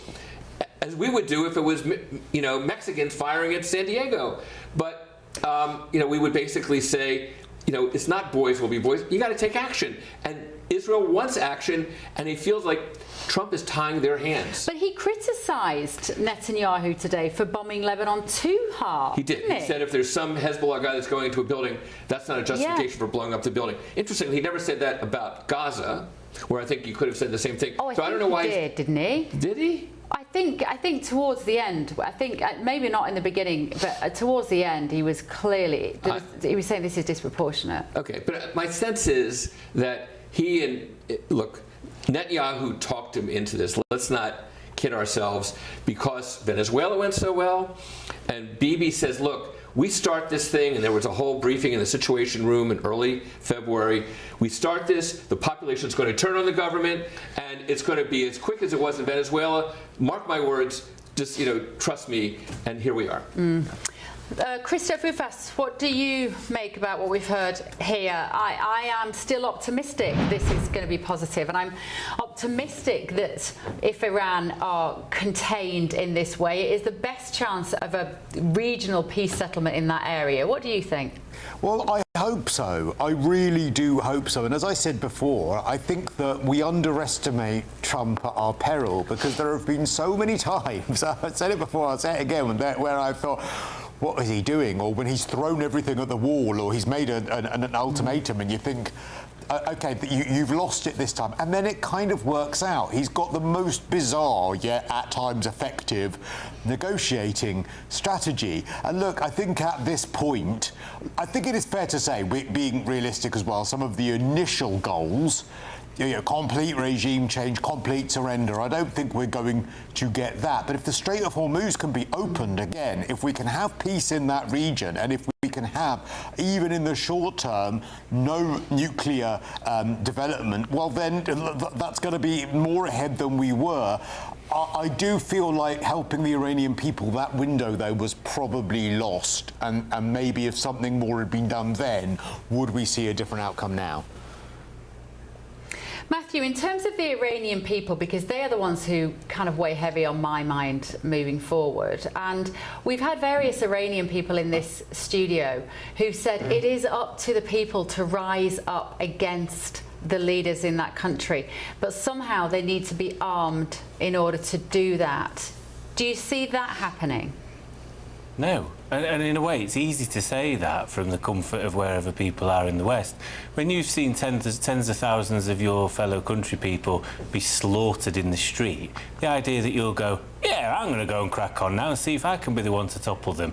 I think the biggest problem was initially launching an attack. The Iranians were negotiating. Whether they were doing that in good faith or not is up to people to judge. Who's to say they're doing that now? Donald Trump himself said in 2015 that the Iranians don't negotiate in good faith. So, but they've essentially killed a pensioner that, whether we like it or not, whatever he was doing to his own people, was complying with the 2015 deal, wasn't enriching uranium until it was pulled out of.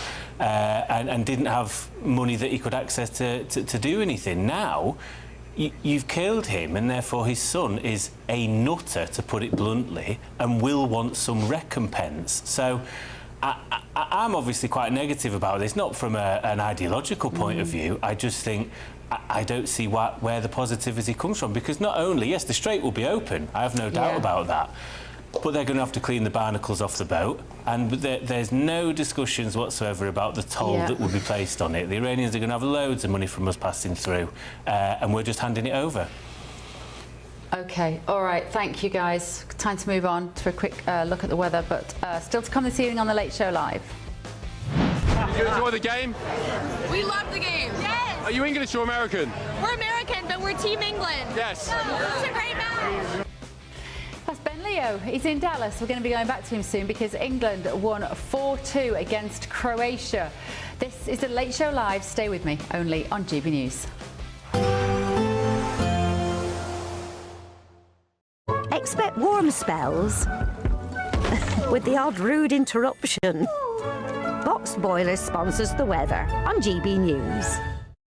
Hello, good morning. This is your GB News weather forecast from the Met Office. Now, depending on where you are in the UK today, it really is going to feel quite different weather-wise. We're wet and fresh in the northwest, hot and sunny towards the southeast, all because of this waving frontal system we have moving northeastwards across the country. Some heavy persistent rain already in association with this. That rain's fed its way across Northern Ireland. It's now pushing into parts of North Wales, Northern England, across much of Scotland. Across northern Scotland, staying quite cloudy, not seeing the heaviest rain, but a fresher feel here, markedly fresher than towards the south-southeast, where we have lots of bright sunny weather and temperatures rising. We're dragging in hot air from the near continent, so highs in the high 20s quite likely. Elsewhere, temperatures much closer to average for the time of year, and yes, feeling fresher because of the cloud and the rain that's pushing through. By the evening, some of the heaviest and most persistent rain across Scotland and Northern England and Northern Ireland will have cleared through, but it's still going to be a bit cloudy, a bit damp, outbreaks of rain around, perhaps the odd heavier spot of rain across some parts of southwest Scotland. Northern Ireland, quite a cloudy end to the day, some glimmers of sunshine maybe towards the west, but I think I'm clutching at straws there. Across Northern England, Western Wales, bit of cloud, bit of rain. Elsewhere across many other parts of England and Wales, it's a fine sunny end to the day. Just watch out for the small chance of a thundery shower in the southeast. We stick with the northwest-southeast split as we go into Friday, actually. Northwestern areas having perhaps an even wetter day with more persistent, heavier rain. We could see some high totals building up. But once more towards the southeast, well, it is going to be quite hot and quite sunny as well. Temperatures even higher than today. We're looking at highs in the low 30s for some parts of the southeast. So we could see a bit of a heat wave developing. By the weekend, however, high pressure is likely to dominate, and so that means towards the northwest it's going to be markedly drier than it is at the moment, and we're staying hot in the south. Expect warm spells with the odd rude interruption. Boxed Boilers sponsors the weather on GB News.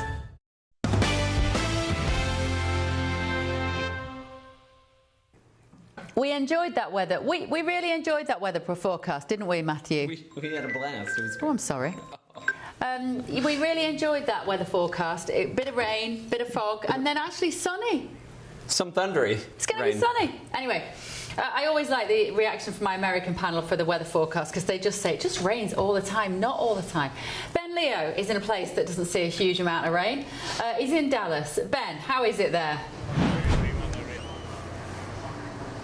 It's a very thirsty job, Bev. Let me tell you, it's quite hot here in Dallas. So, courtesy of the England fans I've just met, they've lent me their beer. Thank you very much, boys. Let's say hello to them. Wait, you're from Yorkshire, aren't you?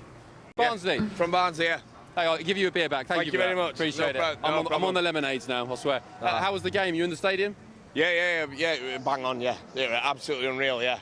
It was, as an attacking force, it was something that we've not seen from England before, really. Normally they're kind of like stuttery in tournaments and take a while to get started. Yeah, notoriously slow starters, aren't we? Do you know what I mean? But, you know, today we've gone all at it. We did the job. Yeah, we did the job. Yeah. You were telling me off air about your brutal journey to the United States. Oh, bless you. 31 hours. 31. Tell our viewers, what was the journey like? Where did you start? Fella, started from Royston Posh End of Royston. It's got to be mentioned. Posh End of Royston to Meadowhall. Then we went from Meadowhall to Nottingham. Halfway down to Nottingham, my bus got cancelled. My next bus to Gatwick Airport got cancelled. So yeah, thanks for that. I'll not say who it was, because So so then got another bus down from Nottingham to Gatwick to Orlando to Dallas, and then I walked around the streets of Addison for a while. And you couldn't even fly straight to Dallas, you had to go via Orlando. Oh, via Orlando, yeah. And mate, it was full of Scots as well, so it was, you know what I mean? You know, when you trying to be polite and stuff like that, you're not even a big team, what's crack? Yeah. You know what I mean? They're getting it, lads. You deserve that bit. How are you feeling now? Are you hanging? Mate, no, you keep going at you. Just fit as a fiddle, powering through, power through. Good man. No, but all worth it though. Worth every second. Absolutely unbelievable. Proper loved it today in Grand, and it's coming home, innit? Thank you, mate. I'll come back to nick your beer in a second. No problem. Appreciate it. Thank you. Let's try and find somebody else. Boys, don't run away. Come on, you've had a few lagers. Don't be shy. How was the game? They're meant to be at work. They've called in sick. No, I'm only joking. That's probably true. There's some Croatia fans somewhere. There's a guy with a Rooney top here. Beckham tops. There you go. GB News fans. Go on then. Let's have a chat. Ben, just tell me, Ben, just... Where was that? Outside the ice facility. Yeah, oh, thank you. Yeah. Appreciate it. Please don't put that on. Go on, Bev. Sorry, Ben. I was just gonna. You just had a fan there talking about you taking on the guys outside the ice facility on his social media. I heard that. Could you just explain to me where you are? Is that one of those fan zones like we see, when in the UK as well? Like I saw a massive screen. Is that where you are at the moment? Did people watch the game there? Yeah. Yeah, loads of fans around it. We can't show the screen for licensing purposes. At the moment, Ghana are playing Panama. This is the other game in England's group, 0-0 at the moment, which means England, top of the league, top of the group. But yeah, lots of fans. They congregate here in the centre of Dallas. Big screen up. There's some pop-up bars. Oh, there's some games there as well. Some football games. I'll play those in a second. Merchandise being sold over here. Yeah, and all the fans, all the nations from around the world, they come and congregate here, get together. As I said last night, multiculturalism at its best. Yes, for once it works. But yeah, they all come here, sink some drinks, and watch the games. There's a few more England fans. Let's try and find some. Hello, how you doing? Who are you supporting? England. England, good man. Yes, good man. There's some England. Oh, you've got. I'll come into you again. Let's find some more. There's some Croatia fans here. Let's get the other side of it. GB News, the People's Channel, all about the balance. Croatia fans. Well, I'd love to see, Hello, Ben, sorry to bother you. how you're being welcomed We're from so CB in well. London. No. How was the game? Good, but we lost. Oh no, I'm sorry about that. I'm sorry that you lost, but I think you'll be okay the next couple of games. Yeah. I hope we win. You travelled from Croatia to come here? Yeah. How was the journey? How long did it take? Few hours. We are going. We were first in Chicago, then we came Dallas, and we are going to New York and Washington. Oh, very cool. We're like on a tour. Oh, brilliant. And these your parents? Yeah. Hers. Your parents and your friend. Very good. Yeah. Is it your first World Cup? First time following Croatia? Yeah, first World Cup. What do you make of America and the atmosphere and the fans that you've met? People are very nice. Stadium is so big, like. Yeah, very vast city, isn't it? Yeah. Thank you so much. I'm sorry we beat you. No, it's okay. I'm not really. No, I am. I'm sorry. Yeah. I'm joking. Thank you. Good luck for the rest of the groups. Thank you. God bless Croatia. Thank you very much. Let's go. Any more England fans? Boys, are you happy? Yeah, man. It was amazing games. Yeah. I thought it would be like 1-1 before the games, and we got 6 goals. I thought it would be 1-1 as well. Yeah, I was humbled. crazy one. Where are you from? Israel. Israel, good man, good man. Israel not in the World Cup, they didn't qualify. Not in the World Cup, no. Are you an England fan instead? Adopted fan. Some more England fans here. Hello, boys. Hello, ladies and gents. How are you? We're from GB News in London. We're live on GB News. We're just seeing how you enjoyed the game. We enjoyed it very much. But England could have been better in the first half. Defence was a bit shit. But other than that, it was very good. Okay. Apologies for the language. How long are you staying in the US? 2 more weeks. 2 weeks. Good man. We're just getting kicked off. We're getting kicked off the fan zone apparently for some reason. Kicked off for smoking. Oh yeah. Yeah. You shouldn't be smoking. No. Naughty boy. You deserve it. Where are you from in the UK? Essex. Essex. Whereabouts? Just outside Chelmsford. Good man. And how long are you staying in the US for? A couple of weeks? Yeah, a couple of weeks, and then. What if we make it all the way to the final? You going to come back? Probably, but I've got to go home to go to Ireland for a week. Oh, okay. And do all the family shit there. Is he behaving himself? A little bit. A little bit. Keep him in tow, watching him. Got an eye on you. Enjoy. Thank you very much. Yeah, Bev, there we go. Back to you. This is the fan zone, which we're getting kicked out of, unfortunately. Party poopers, always some jobs worth around. But yeah, England, atmosphere great. Everyone's sinking the booze. And I'm going to go back to that Barnsley bloke in a minute and nick his lager again. Ben, I'm going to ask you a tough question now, and I know you've had a blooming long day because you were on breakfast this morning, etc. But let me ask you a question, because there'll be people coming in now at 10 to 2 in the morning in the UK who maybe didn't see the match, right? I didn't see the match because I was here working in the office and I couldn't get it on my telly. Just tell us what happened in the actual match. What happened? Who scored? Like, how did it go? What was it like? So I thought it was going to be a really tight game. I thought it was going to be 1-1. I told my cameraman Ben I think it's going to be 1-1 because we've previously struggled really with Croatia. They 2018 World Cup semi-final. Of course, if any football fans remember, we went 1-0 up in that game. Kieran Trippier, great free kick, but we ended up losing in extra time. We beat Croatia tightly in the Euros a few years later, but Croatia are a great team. I think they finished second, third and third the past few World Cups, so it was always going to be tight in my mind. However, the game started a bit cagey. We won the penalty. I think Arsenal Premier League champion Madueke won the penalty. And then Harry Kane stepped up, took the penalty, the first penalty, which he missed. Everybody thought we'd blown the chance, but unbelievably the goalkeeper he came off his line. So there's a rule in football, if anyone's not familiar, where if you come off your line as a goalkeeper, if at least one foot's not on the line, you have to retake the penalty. Luckily, the football gods were watching down on us, and we were allowed to retake the penalty. This time, Harry Kane banged it in, no questions about it, and we went 1-0 up. They then equalised Croatia, and in my mind, I thought, oh no, here we go again, back to 2018, where they pegged us back. We then went 2-1 up before going 2-2, 4-2. So it was a great game for the neutral fans as well, not just England fans. But yeah, it was, as far as football is concerned, a great attacking force going forward. We looked very, very competent, very fresh and lively going forward, which, as we heard from the Barnsley lad down there, is a change really from normal England performances at big tournaments. Normally we're very cagey. So look, I don't want to say we're going all the way just yet, but Croatia were a sticky team to play, but we did it. We turned the screw and we delivered. Who do we have next, Ben, and are they any good?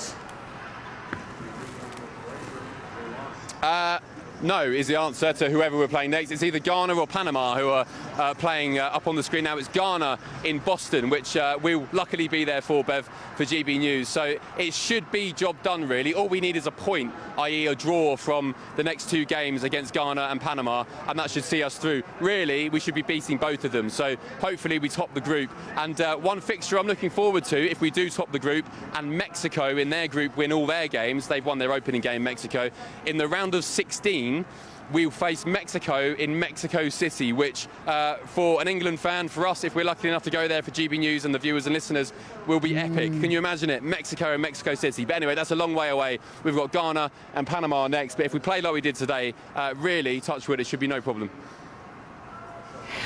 Well, my suggestion, Ben, if we go to Mexico, you might need an assistant to maybe put some sun cream on you and fan you down. Maybe I can go down to Mexico with you.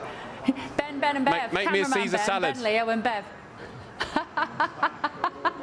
I'll come and look after you. Make me your famous Caesar salad, Bev.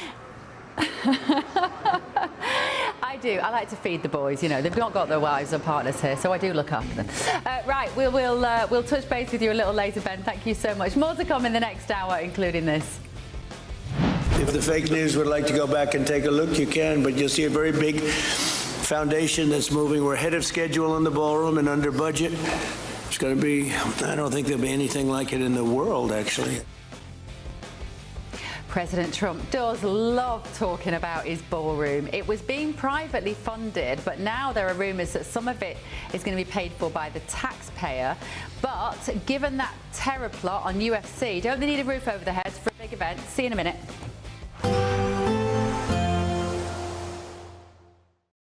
Today, clouds overhead. Total zen within. Boxed Solar sponsors the weather on GB News.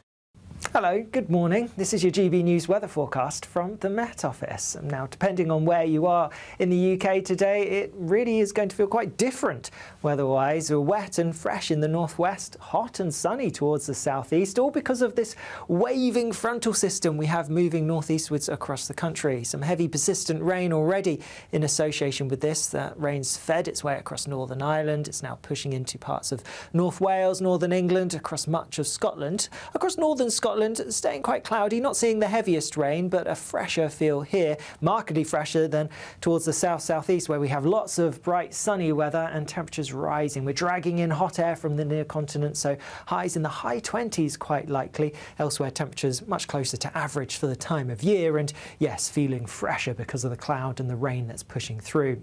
By the evening, some of the heaviest and most persistent rain across Scotland and Northern England and Northern Ireland will have cleared through, but it's still going to be a bit cloudy, a bit damp, outbreaks of rain around, perhaps the odd heavier spot of rain across some parts of southwest Scotland.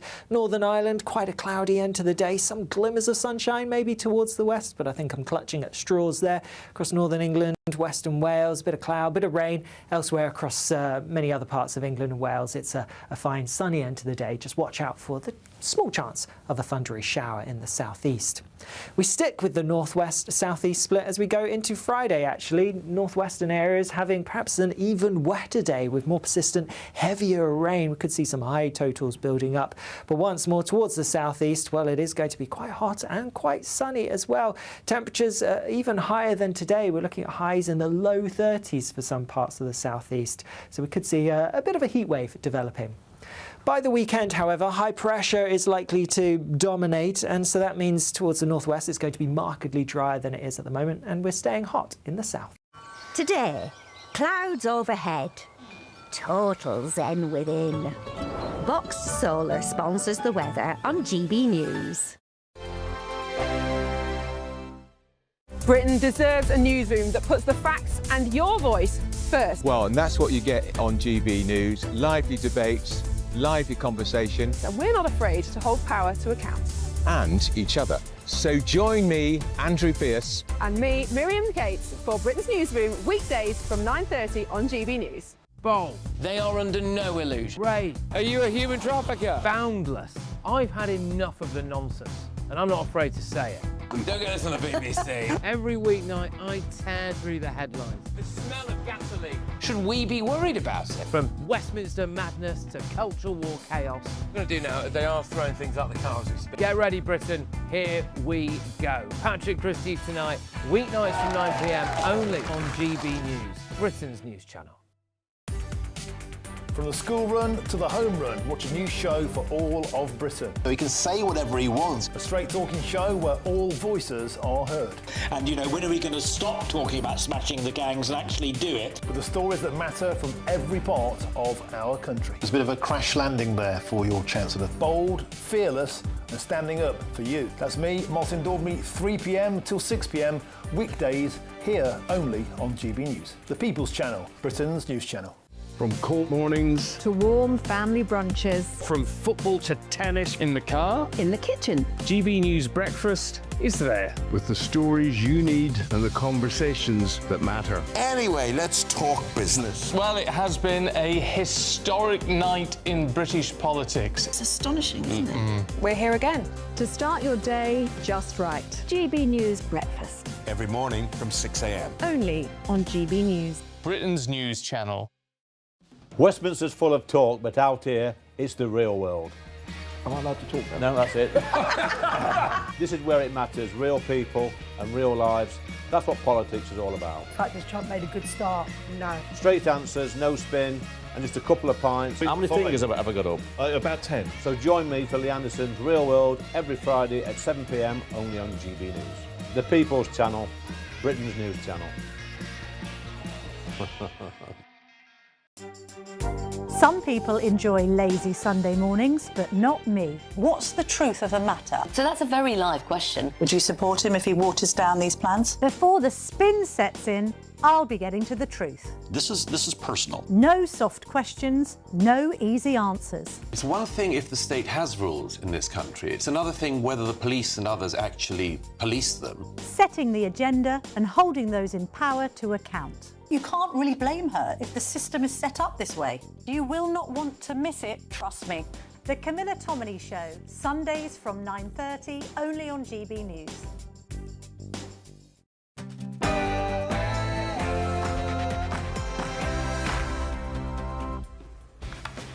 Very good evening, good morning, live from Washington, D.C. This is Bev Turner on GB News with the stories shaping Great Britain and the United States of America coming up tonight. Did you enjoy the game? We love the game. Yes. Are you English or American? We're American, but we're Team England. Yes. It was a great match. Team England, it was victory for the Three Lions tonight. We won 4-2 against Croatia. Are we able to get our hopes up that this might be the year that it comes home? Not yet, not yet. It's free speech until it's against what they want to hear, isn't it? Yeah.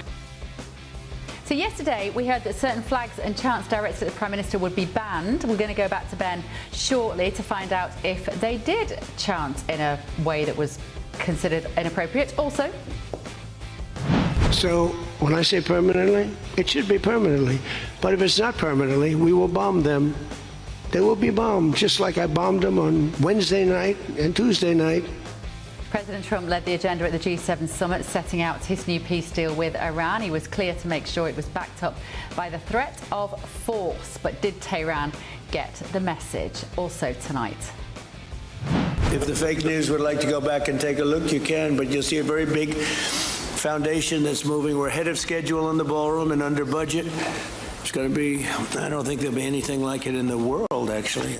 The modernisation of the White House continues under President Trump, but apparently the costs of the ballroom have gone up, and there are reports that some of it will now be funded by the taxpayers. But given reports about the alleged UFC terror plot on Sunday, isn't the ballroom's construction an absolute security necessity? I'm Bev Turner. This is The Late Show Live.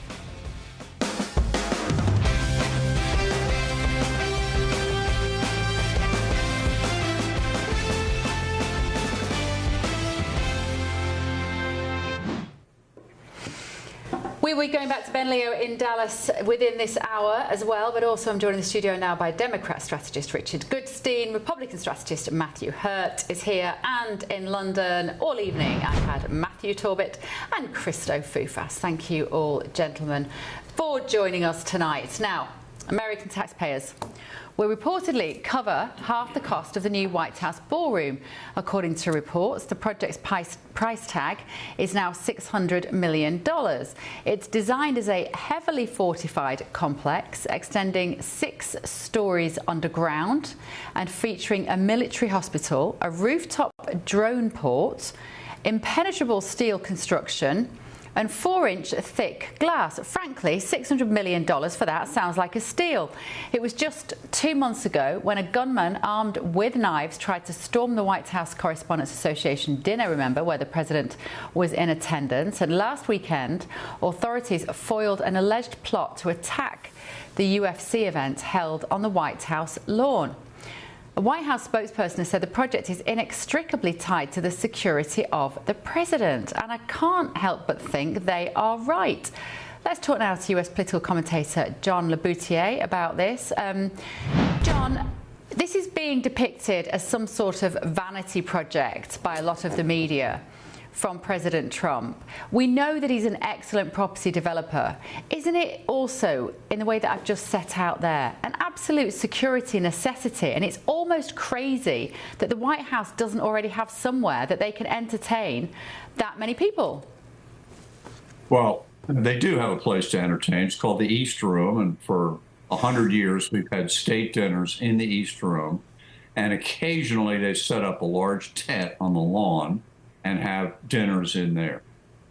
The ballroom that you're talking about is going to sit on top of an underground complex that's being built that should be built by the taxpayers. It's going to have a hospital, security stuff, military stuff, whatever. And we don't even need to know about all of that. That's not to do with the ballroom. The ballroom will be above ground and is unnecessary.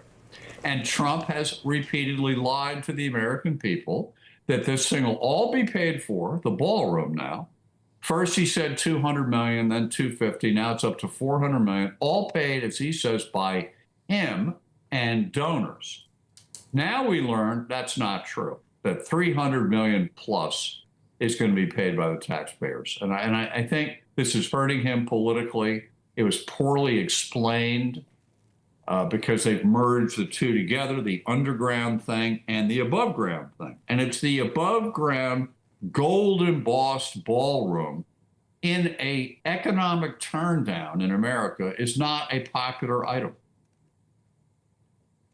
But it is going to be a legacy item. It will barely be used by him. Even if it's finished within a year, he's hardly going to get any time to use it. He is literally leaving this for future presidents to entertain. I don't know how many people you can seat in the East Room at the moment, John, for these sorts of events, but this ballroom is going to be vast, isn't it? I think it will hold about 2,000 people at least. Surely America needs somewhere to host those kind of events.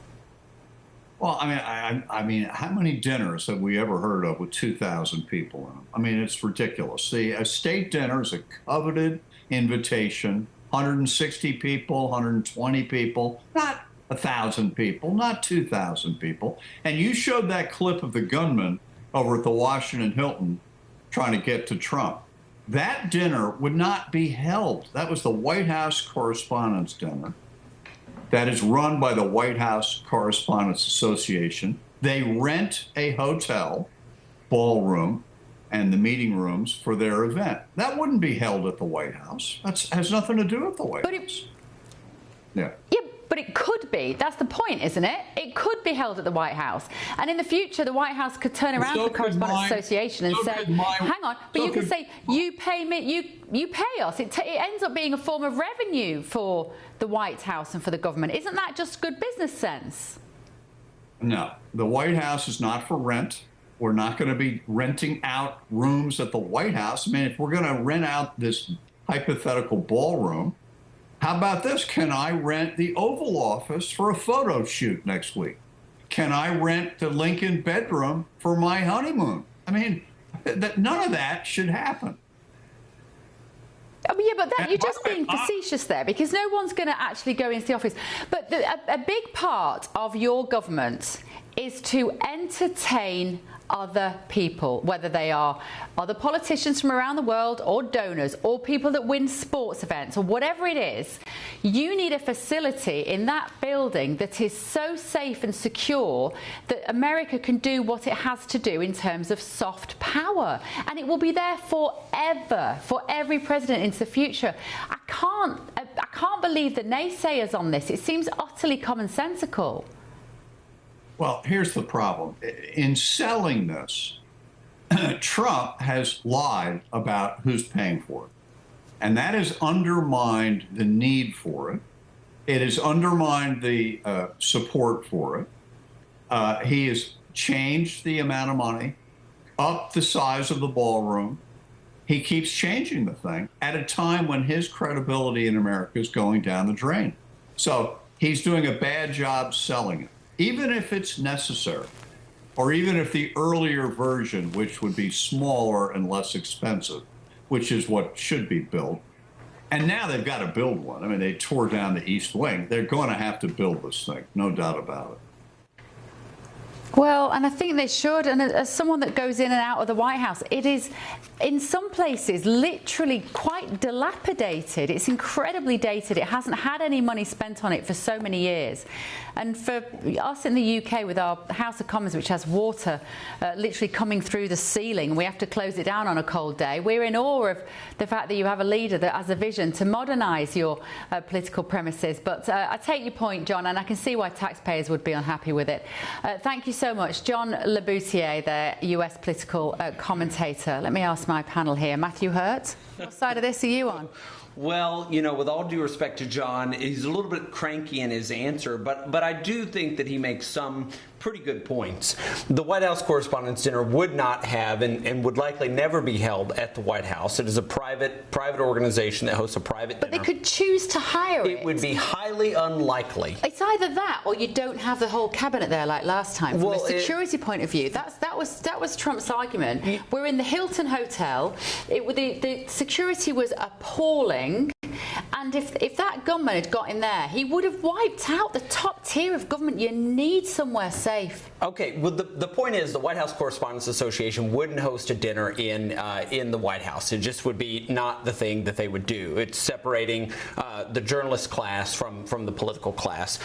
The other thing is the White House has gone through several eras of renovation. So there is a conversation to be had about a ballroom. I'm not necessarily worked up about the ballroom. What I'm worked up about is the distraction from more important domestic and international issues that will plague Republicans through the midterms if we're constantly having a conversation about a ballroom or a reflecting pool or whatever it happens to be. Richard. So I think there's two issues. One is the image and one is the merits. And the image, Trump said this week, I love the inflation. And between that and this ballroom, there's very much a let them eat cake aspect to what he's saying. And the American public, according to the polls, actually doesn't like where they're economics are right now. They're quite unhappy, and they give Trump pretty low grades. That used to be his calling card in his first administration. It's not anymore.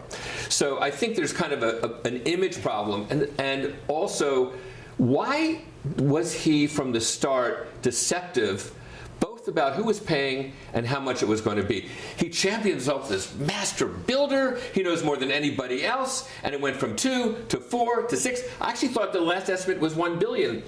So, and we now see it's going to be the taxpayer that's picking up most of it, and this notion that somehow it was all be private donors was I think nonsense from the start. God only knows where the money that they kicked in is going into whose pocket. But on the merits, I again,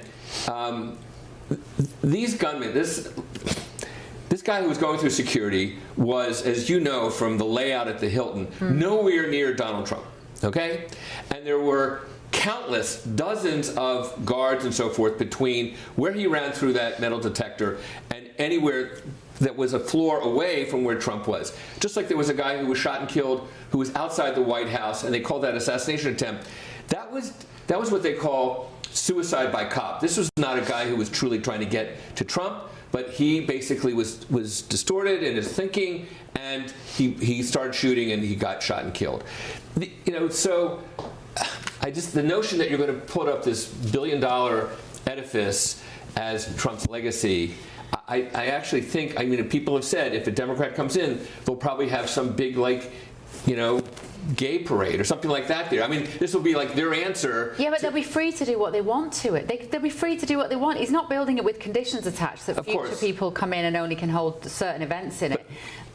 John LaBoutier was a former very conservative Republican congressman from New York, from Long Island.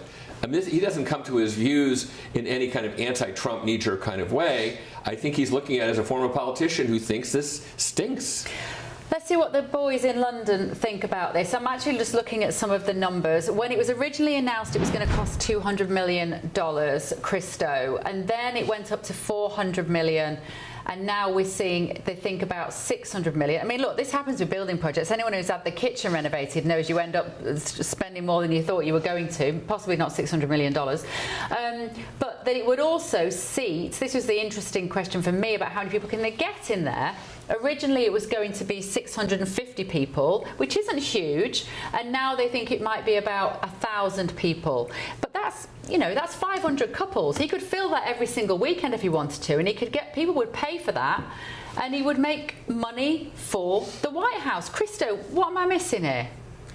You're missing absolutely nothing. I'm completely with you on this, actually. I don't love everything that Trump has ever done or everything that he has said, but it's ridiculous that people who state dignitaries, presidents, people who are going to America to be entertained in the White House have to sit in a tent and use a portaloo because there isn't actually anywhere to entertain them. I find that absolutely outrageous. I didn't know that the White House used to have to put marquees up in the garden because there wasn't anywhere for them to be entertained. Plus, when you throw in the security aspect of it, the fact that there have been umpteen assassination attempts against Donald Trump, yes, they might not have got absolutely close to him, but at one he was actually shot. I think that it's of course this ballroom should be, but actually I wouldn't care if the taxpayer was financing it because it will be there forever. And if a new president doesn't like the gold accoutrements, well then you can refurbish it when you get in there. But I think that the White House needs a ballroom. It needs a ballroom. Well, what he's done with the Rose Garden at the back of the White House was a lawn. And so if it was a rainy day and you had dignitaries round, you couldn't really use the lawn without some hideous, you'd have to, if it was a sunny day, they'd have to quickly, it started raining, they'd have to quickly get a carpet out because all the ladies' high heels were going in the lawn, and like you say, get out your gazebo. Someone had to go and get it out the loft and put the gazebo. Just totally unprofessional for the White House. And he's made the Rose Garden into the most beautiful patio. It's a patio, they don't call it that, but it is a white kind of marble travertine patio. And now they have events there all the time. You just put out the tables and the chairs, everyone sits around. They have the Charlie Kirk Memorial there. They have all sorts of events there that they can have come rain or shine. I just think it's modernisation. Matthew, come in on this. This is easily one of the most insane things I've seen a political leader do in this current climate. I'm sure there are many Republicans in competitive states coming up in November that are incredibly excited about signing their own political death warrants in having to support this. They didn't need to do this, they've chosen to do this, and what the Republicans have done over the last 2 years is voted to close rural hospitals, voted to kick people off Medicaid and lose their health care, and voted to kick people off their food assistance. What they're saying by doing this is going, we haven't got money for health or education or childcare. We have, however, got money to launch a war in Iran up to the point of $100 billion. And also, if you've got a spare 600, we can build a nice ballroom you guys are never going to see the inside of. Utterly insane. This is the Democratic strategist's dream. If I'm perfectly honest with you, I find it like... and this is his obsession. This is his legacy now. This is his presidency, is the ballroom. And actually, David Axelrod very quickly tells the famous story now, Barack Obama's former chief of staff. Donald Trump rang Barack Obama nearly 20 years ago and said, let me build you a ballroom. You know, it's horrible you go out in these marquees. He's clearly just been desperate to do this for years. I find it... Maybe because he doesn't want people entertained in a tent. It's the White House. We're talking about the Epstein class. We're not talking about the people of America who are utterly out on their downers. You would be happy if the king, if our king went over to the States, you'd be happy for him to use a portable plastic toilet. He's just done it. No one was bothered. It's outrageous. Outrageous. I don't use Portaloos, and I don't expect the king to. Matthew, you haven't spent enough time in high heels on a wet lawn, I can tell you that. No, hey, but you don't know.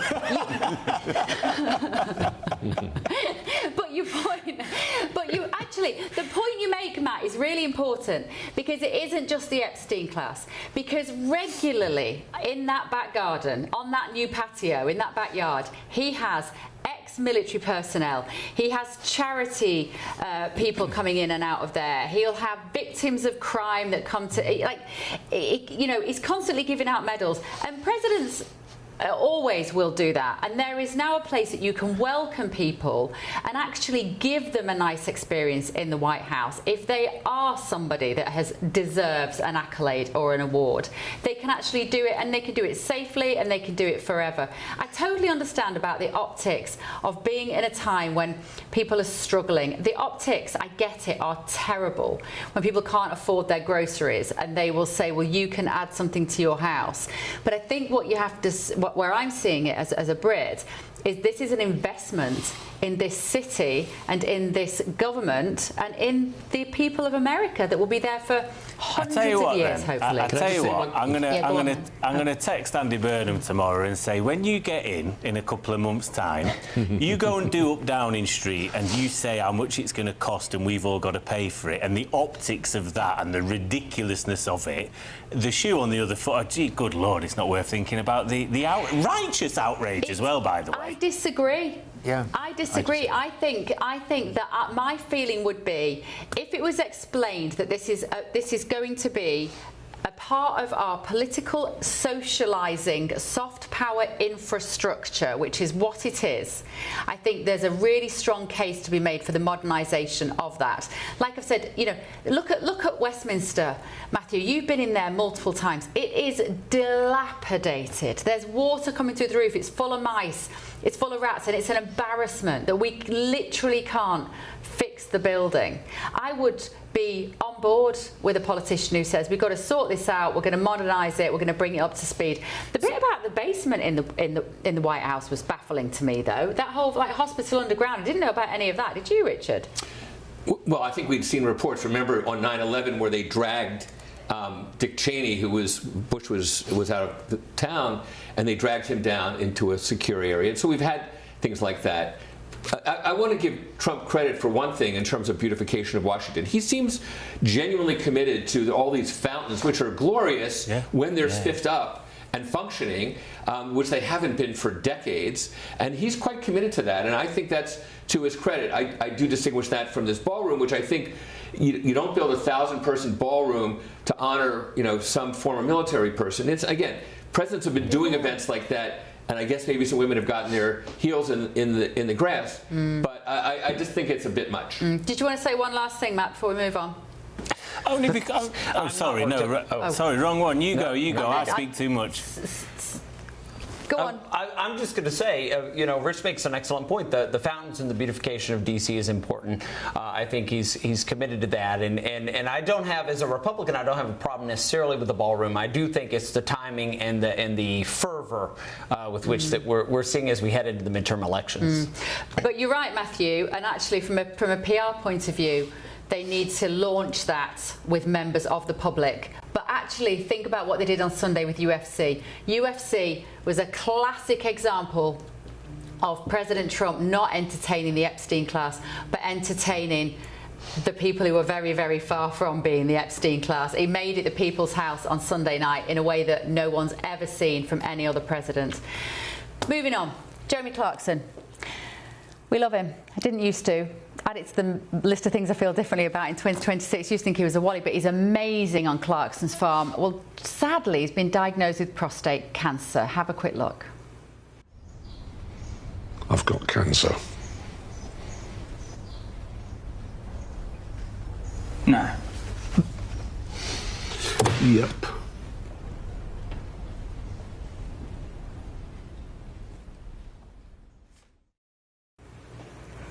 So that was him telling Caleb and his accountant Charlie there. The former Top Gear presenter shared the news that he's got an aggressive form of prostate cancer. He was telling Charlie and Caleb there. It was the final episodes of this latest brilliant fifth series of Clarkson's Farm. He's 66. He says the cancer's been caught early. And in a message to viewers, he says that if the treatment is successful, he will see them for a 6th season. The diagnosis comes 2 years after he underwent a heart procedure following what he described as a sudden deterioration in his health. Well, earlier on Good Afternoon Britain, GBNews' Tom Harwood and Emily Carver spoke to the Director of Patient Projects at Prostate Cancer Research, David James. David, prostate cancer is one of the most common forms of cancer amongst men in particular, well, exclusively. Just how much of a danger is this? Prostate cancer is, as you say, it's the most common cancer now in the UK, full stop, and the most common cancer in men. So that means 1 in 8 men in their lifetime will be diagnosed with prostate cancer. So that's every year we have over 63,000 men diagnosed with this disease. So it's increasingly common and it's increasingly causing problems. Jeremy Clarkson, obviously today talking about this and sharing his diagnosis. But what his diagnosis shows us also is when it's caught early, even if it is aggressive, the chances of survival are really very good. And that's why it's so important that people are more aware of this disease. So when he says an aggressive form, what does that exactly mean, David? So when prostate cancer is diagnosed, it's graded according to a scoring system called the Gleason score. And there are 5 different kind of grades, from a kind of lower risk disease, where the type of treatment or kind of monitoring that you get will be very different to the grading you get if it's seen as a higher risk disease. So in his situation, it is this kind of higher risk, and that's where it's even more important that we deal with it and treat it quickly before it has the chance to spread to other parts of the body, because at that point, that's when it can become incurable. So there is a big difference between catching it early and catching it late. If people are concerned about this, how easy is it to get tested? What does the test involve? I think a lot of people are slightly concerned about that. So if you are concerned about your risk, and there are some kind of key factors, right? Age is a key factor. So if you're over 50, I would encourage you to be aware of prostate cancer, because you do fall into a high risk group. But then if you have a family history of the disease, so a brother or father, say, with prostate cancer, or you're a black man, those put you into an elevated risk as well. And if you are, in any of these categories, there's a simple blood test. It's called a PSA blood test. And you can request one from your GP. So if you go to your GP and say to them, I'm kind of concerned about prostate cancer, they will talk to you about the pros and cons of the test. And if you still wish to have that, then it's your right on the NHS to have that blood test. Now, an elevated result does not mean you have prostate cancer. It's the first step in a journey, which the next step would be an MRI scan. And then if that is elevated, then a biopsy. So it is a simple process, but one we would encourage men, if you are concerned about your risk, go speak to your healthcare professionals. Now, of course, it's awful this has happened to Jeremy Clarkson, but it does help to raise awareness of these sorts of issues, doesn't it? I'm sat here as the only woman on a panel of 4 men, and you guys know a lot more about this topic than I do, a bit like football earlier. So where shall we start? I have a little history Go on, I can Richard. share. So, as part of an annual physical, you get a PSA exam. And typically, if it's the grade is 2 or 4, something like that, it's actually alarming, and the doctors insist on a biopsy. Mine has actually been quite elevated, and but I was told by somebody who had the biopsy, you really don't want that if you can avoid it. So I actually got an MRI twice over the course of several years. Both times showed nothing, but my PSA was quite elevated and consistently, but it's not when it's shooting up is the problem. When it kind of fluctuates like a sine curve, you kind of know that your physiology happens to be like that. I have a brother-in-law who did have prostate cancer and got radiation, and I think what you know from reading the developments is everything's getting, like everything else in medicine, more and more and more precise over time. It's less debilitating. I have a niece and a nephew who are both urologists in their mid-40s, and they've told me, they said, after age 70, something else will kill you. I mean, you have these aggressive ones, and it's not to trifle with, but for the most part, they say stop taking a PSA because it's going to drive you crazy, and ultimately, again, something else will get you, because prostate cancers tend to be kind of more slow growing.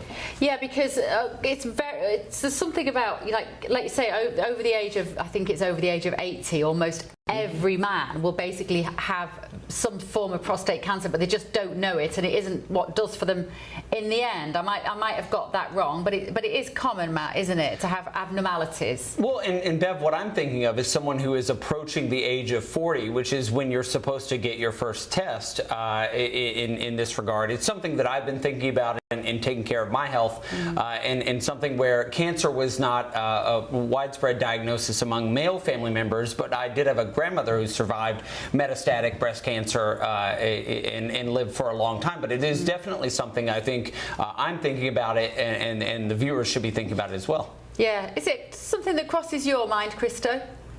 Yeah, I've had a test, and I think it came back. Well, it did come back okay, because they all was well. But I was a bit worried about various things, and had it done. But I mean, what's interesting about this is that obviously there's been a big debate in the United Kingdom over the last year or two about whether there should be a full screening programme for men, because it is the most likely cancer that you're going to get as a man. It's the most most men die of this. Not most men die. Sorry, it's the most sort of popular cancer, if that's the right way of wording it. And so most common. Yeah. Yeah, it's the most common. So there's been they've decided not to do a national screening programme for men, because they've said it could cause more harm than good to do so. But I think it just goes to show that if you just think that anything's up or anything's wrong, you've just got to go and see your doctor, and you've got to press to get the tests and not be fobbed off. And I think that's a really important point to make. Yeah, Matthew? It's something I've thought about a lot more since, knowing I'm going to be a dad soon, and actually it's a bit morbid, but I've thought about death a lot more, because you want to be around as long as you possibly can for your kids and anybody else, really. So I've thought about it a lot more, because I may be at that age, similar to what Matt said. I'm 35 now, and you're not as young as you used to be, and things hurt more and things happen. So it's something. And actually, I think Jeremy Clarkson's done something. I'm a bit conflicted in a way with that clip, because I think it's brave. I feel a bit sorry in a way for those poor lads finding out, essentially as part of TV. On camera. Yeah. And I don't know how I feel about everything. Seems to be for content, right? But at the same time, I suppose it has a somewhat desired effect in that it will hit people in the feels. And I think we've seen it even with Kylie recently, talking about her cancer issues in the past. I think you're much more likely to go and think about getting tested or acting on it if, you know, Jeremy Clarkson or Kylie Minogue's talking about it than, you know, Chris Whitty, because he's going to tell you that as the chief medical officer of the country. I think it's so, as conflicted as I am, and I wish him all the best, it's probably a good thing, and hopefully, you know, he has a speedy recovery and gets well soon, really. Yeah. I hope so, because he obviously loves that show. We all love that show, and he loves that lifestyle as well. Can I just say, on behalf of 3 of us on this panel, it's marvellous to listen to men in their 30s lamenting getting old. Thanks for that, boys. That made us feel great. You're in your prime, Bev. In your prime. I'm 29, thank you very much. And so I'm glad that you didn't include me in my 30s. So thank you. I know it's late, but You need to lose that moustache. Matthew, you've got to lose that moustache. You look a lot older with that moustache on, you know. I keep it every week. I did say we're going to start a Your Say. We're going to ask the Your Say, should Matthew Hurt have his moustache shaved off? Let us know at home. What do you think, Richard? Should he?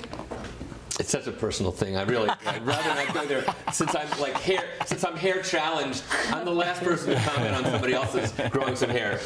Christo used to be hair challenged, not anymore. Should Matthew Hurt shave off his moustache, Christo? No, I wonder if you should add to it with a beard. That would be my call. Oh, come on. You're not Matthew Torbett, as a very hirsute man. I imagine you have an opinion on this. I think it suits him, truth be told. If we're really going to pile in and whatever, I think it suits him, and if he's happy with it. No, I am. It does suit him. I mean, I've never seen him without one, so. But no, I think it suits him. I will say, as a man with a beard, it does age you, I think. You've got to look after the skincare, otherwise it catches up to you. I mean, how has this become the most controversial debate over and above the Iran war? I mean, how did that happen? Listen, we won the football. We're having a bit of fun. We won the football. Matthew showed me a picture of him without a moustache, and I am on a one-woman campaign to get him to shave it off. I'll find you a girlfriend if you get rid of that moustache. Right, still to come this evening on The Late Show Live. Did you enjoy the game? We love the game. Yes. Are you English or American? We're American, but we're Team England. Yes. It was a great match. As if you don't know by now, but maybe you've been at work and you're just coming in at 2:30 in the morning. England won 4-2 against Croatia. Does this mean that football is finally coming home? Ben Leo is on the ground with the fans in Dallas. We're going to go to him after your weather.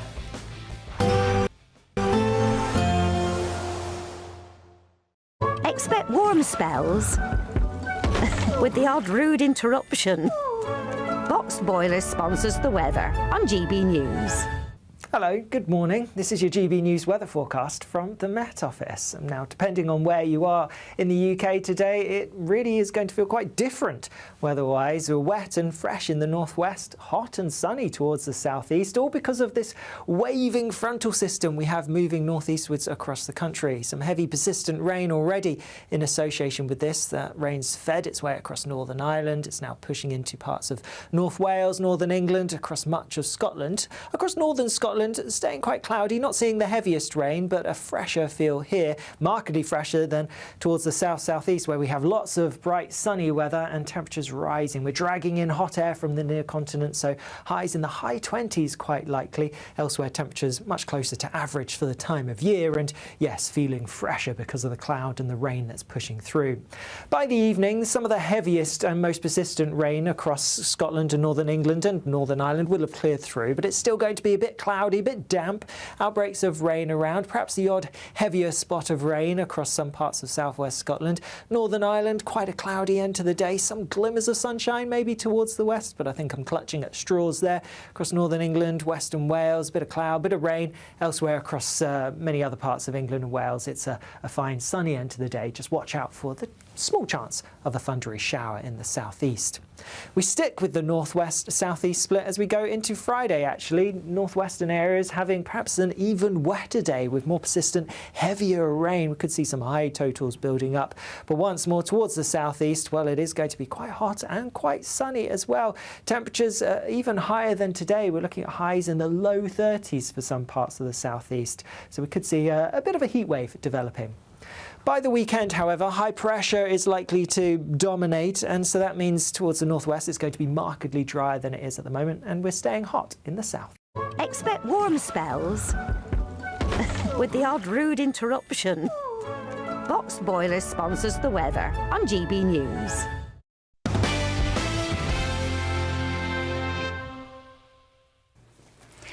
It is, of course, the main event tonight, apart from Late Show Live, that is. It was nail-biting at times, but England have come out on top of their opening World Cup game against Croatia. They won 4-2.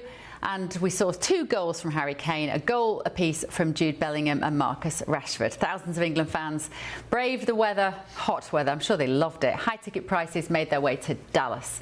How long will we be able to stay in, though? That is the big question. I'm not sure that Ben Leo in Dallas has the answer to that particular question, but he can certainly tell me what the crowds are like there, Ben. And I imagine that the England fans are just so happy right now.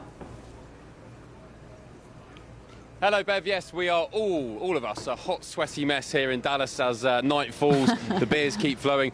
There's none around me right this second. Trust me, they are around. However, I did bump into... Oh, there we go. Are you guys happy? Yeah.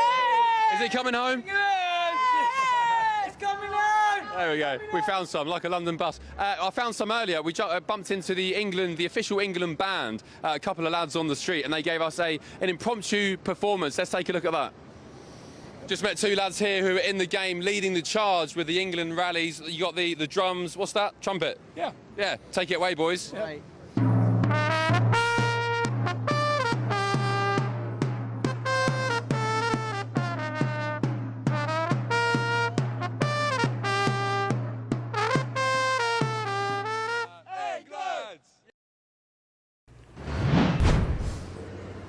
And also, I have to say, Bev, as well, I'm not just saying this because I work for GB News and I'm on air right now, we have bumped into so many England fans who love the channel, saying hello, thank you for your work. I'm not going to pat ourselves on the back too much, but here's a taster of some of the other fans that we bumped into, massive GB News fans. Take a look. You're kidding me? GB News presenter. Yeah, hello, how you doing? How are you a fan of the channel? I live in Australia. I keep abreast of English news. GB News has transformed media in the British. There you go. Yeah, clip that up for social media. $20, mate, coming after this. I live in Atlanta. I watch you online. Oh, thank you so much. We appreciate you. How you doing? Good to see you. News. Up the GB News. How you doing? How you feeling after the game? 4-2. West London. QPR, good man. Out of Q, up the Aidan McGee, and we drove over. GB News, the best news channel in the world. Cheers, mate. I didn't organise this. It's all organic. Channel in the world. So we got a one-way ticket, me and him. There we go, Bev. Lots of love for GB News and, more importantly, lots of love for England. And also, on my travels here in Dallas this evening, I bumped into an old colleague of mine from the Sun newspaper, now at the Daily Mail, friend of the channel, Nick Pisa. Hello, Nick. Hello, how you doing? Finally, good to see you after all these years. Oh, I know. I know you were live with Bev a bit earlier. You were in the stadium. What was it like? Oh, Ben, it was fantastic. Great atmosphere. Absolutely superb. I mean, the England fans were really giving it what for. You could hear them miles above the Croatian fans, lots of singing, lots of flags being waved, obviously. I mean, there was a bit of booing, but when it came for the hydration breaks, that didn't go down at all well with the England fans. I think they see it as basically a break in play, and also it's a bit of an excuse for a few adverts. It's all about the moolah. Exactly. Some would call it woke nonsense, but that's a conversation for another day. Just tell us, what you're here for the Daily Mail. How long are you planning to stay for? Well, as long as England are in the competition, basically. Not a bad gig. So, yeah, it's all right. Well, hard job someone's got to do, haven't they? What's the response been from the fans you've seen so far? And also, you must have bumped into other nations as well. Oh yeah, no, everyone's been really warm. The Americans are lovely. They just, I think it's the accent more than anything. They just love it. They can't get enough of it, you know. I mean, I was in a cab the other day, and come on, GB News. I turned to a colleague and said, "Oh, well, come on, we must crack on and get on with the job." And the taxi driver turned around and said, "Crack on? What does that mean, guys?" I have all the trouble. Water, everything. Bit of water, please. There's a couple of England fans here. Boys, do you want a quick chat? GB News fans? How was the game? Happy? Fantastic game. Where did you get your hat? Oh, some store down here somewhere. Can I try it on? It's all yours. Thank you. I've been waiting to do this, Bev, since I arrived in Dallas. Yeehaw! No, you keep that one on. Were you in the stadium today? Shit. Apologies for that. Were you in the stadium today? Oh, yeah. How was it, the atmosphere? Were you expecting such an emphatic win? I know we're kind of shaky at the back a little bit, but going forward... Johnny Stones has passed it a little bit, but...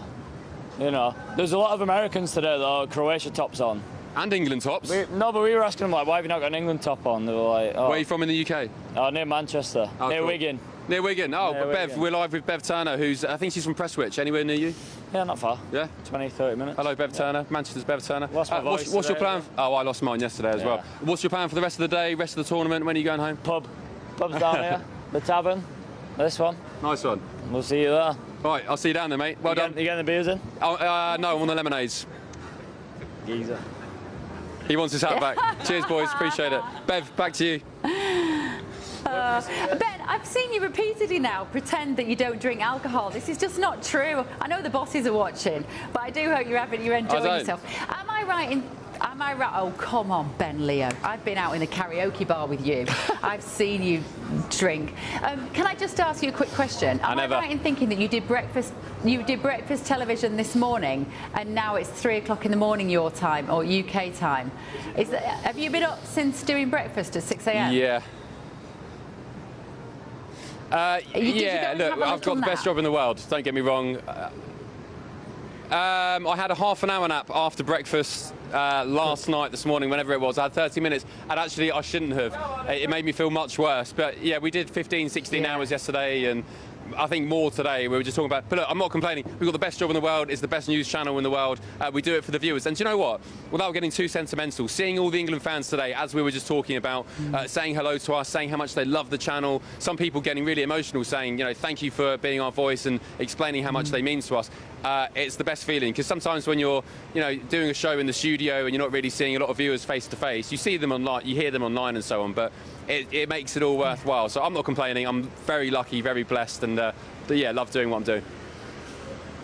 Amazing. Are you not on breakfast tomorrow morning? That starts in 3 hours. I am, yeah. It's Stephen and Anne, I think. Just debating whether to have a nap or maybe go and get myself another lemonade. But we'll do. Any advice? Any tips, Bev? Go and get another lemonade. I don't know what you possibly mean. My suggestion would be you go and have go and have something to eat, Ben, and have an energy drink and push on through to 6 a.m. because I know that the GB News viewers will be desperate to hear from you tomorrow morning or this morning, given the success of the team as well. They're going to really want to hear from you, and cameraman Ben as well. Well done, team, and Will, who's there with your producer Will. Hey, up the Ben, well done. up the Will. Up the Ben, up the Will. Right. Okay, fellas. See you. Go and have a little rest, and GB News will see you at 6 o'clock in just like 3 hours or something like that. Let me come to my panel on this. We can talk a little bit about football, but can we just be a little bit self-indulgent for a minute and just reflect upon the response from the crowds over there about how they feel when they see the GB News microphone and when they see Ben? Can you explain what that is, Matthew Torbett? Can I explain what it is? Well, it's popularity. GB News, obviously the most watched news channel in the country at the moment. And it's interesting. I mean, listen, I'm absolutely nobody's small fry, but I must admit, I get recognised at least once a week, and I've done really since appearing on here. And, you know, listen, I get a lot of flack online because I'm a member of the left and whatever else, but I've never had a bad word. And people appreciate the debate, people appreciate the comments, and you know, it shows people are watching. One gentleman did say he was always a big fan of the BBC. He's a very sort of well-spoken bloke. He said, but sometimes you just need something different. And he says they offer that different point of view and whatever. And I said, yeah, you know, the debate's there to be had. So it's popularity, and it's cut through, really, isn't it? Particularly on social media. Well, we've celebrated our 5th birthday, of course, in the last week, haven't we? That GB News has been around for 5 years. But Christo, I'm interested in the fact that it's football fans. I don't know, I might be wrong. If you went to Wimbledon, maybe it would be a different crowd, maybe they wouldn't know us. I've been down to Henley Regatta and done filming, actually, and some people there actually did know who we are. But I think it's about the normal people. It's the people's channel, and that's why folks who are there at football go, well, hey, we love GB News. Is that it? Well, I think that those are the people that have probably felt a bit left out over the years. and they're the most representative of that. But I also think, and actually talking of this, I've been at GB News about 18 months now, and I've just written a piece for the website about all the things I've learned in conjunction with the 5th birthday, where I talk about a lot of the reasons why I think the channel's popular. And one of the points I make is actually I'm always blown away by quite how diverse the audience is. And a lot of the critics will say, well, look, it's just, straight, white, right-wing people. And actually, that's just not true. It's just not true. Especially when we do live audience shows, there are, all sorts of different ages, different sexualities, different, ethnicities that really like the channel, but they like the fact that there's debate and a different point of view, and that everyone talks things out. There's quite a lot of balance as well, which I think gets underreported. I think the assumption is that anybody that's moved to our country wouldn't like GB News, but what I find repeatedly, Matthew, is that people who come and say they love GB News are people who came to this country, to the UK, legally as an immigrant, and they like our questioning of the rights of illegal migrants in particular, because they say, I had to do the paperwork, I had to pay, I've done everything I can to get here, I have to work really hard. And they have a real problem with people who just game the system effectively. I think our audience is incredibly diverse. Well, Bev, it's certainly my favorite British news station, but I would add that I think the conversations that take place here allow for a broad range of topics and discussions. I mean, Matthew on the other end of the camera has been great tonight, but Jonathan Liss also, the broad range of conversation. Oh, I don't know about Jonathan Liss. I like having him on, and he's not on to defend himself tonight, so I like being across from Jonathan or Paul Cox. There's so many great. There's so much, and even Christo over there. There's so much great talent here, and the conversations are. I love being here in the studio with you or with Ben because the conversations are broad and wide-ranging. Richard, before we move on, just one little moment as well to bask in the glory of GB News and say happy birthday to us. I feel fortunate myself to be on your air. Right, I used to be on Fox News quite a bit, and I will say my criticism of MSNBC is they didn't have the person kind of on who was the critic of Biden or what have you. They didn't have that equivalent of me being critical of Trump, and I think that's very much to GB News's credit. Yeah. Also, we have no choice. We're Ofcom regulated, so we have to do that. Too. But just very briefly, I want to tell you a little anecdote about what's happened to me since we've been here. We were chatting in the break, and the boys said we should discuss it. I got racially abused this week. I was by a swimming pool in my building, actually, and I had 5 minutes at the weekend, and I sat there and I read a book for a bit, and then I got my stuff together. And I didn't speak to anybody. It was very quiet, but there was 2 black women there. And as I got up to leave, they said, goodbye, you skinny white B word. And part of me was like, oh, they called me skinny. I didn't know whether to be flattered or offended because, of course, I'm a woman. But actually, the fact that they used white against me like that was, I sort of did a double take. And I thought, wow, imagine if I'd said the equivalent back and said they were fat, black B word.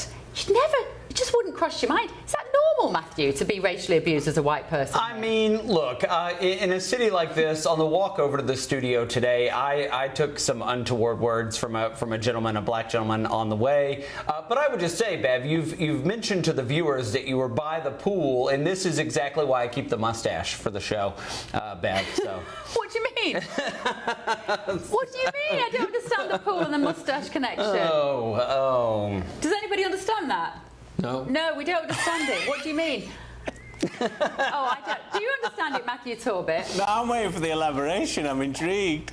No, I'm going to run out the clock. Well, Bev, you've said that I'm undesirable to women, and this is why I keep the mustache in the studio when I'm with you. I didn't. You mean because you'd be irresistible? You'd be irresistible if you didn't have your moustache. Is that what you mean?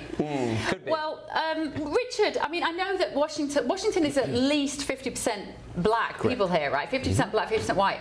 Is that normal to be spoken to like that as a white It happens more than you'd like, and obviously there's some anger within these people, God only knows for whatever reason. I'm sure they've been subjected to racial abuse themselves. I will say, if you go to some cities, and Atlanta to me is Exhibit A, there's been like a reconciliation of races there that's kind of shocking. I mean, you just travel and in public transportation or on the streets, and there's not just mixed race couples, but just the way that the people deal with one another, that level of anger isn't in evidence. And I've been there enough to kind of feel like I can extrapolate from that. So it's a shame, whatever you had to deal with. I'm not shocked. It makes you angry.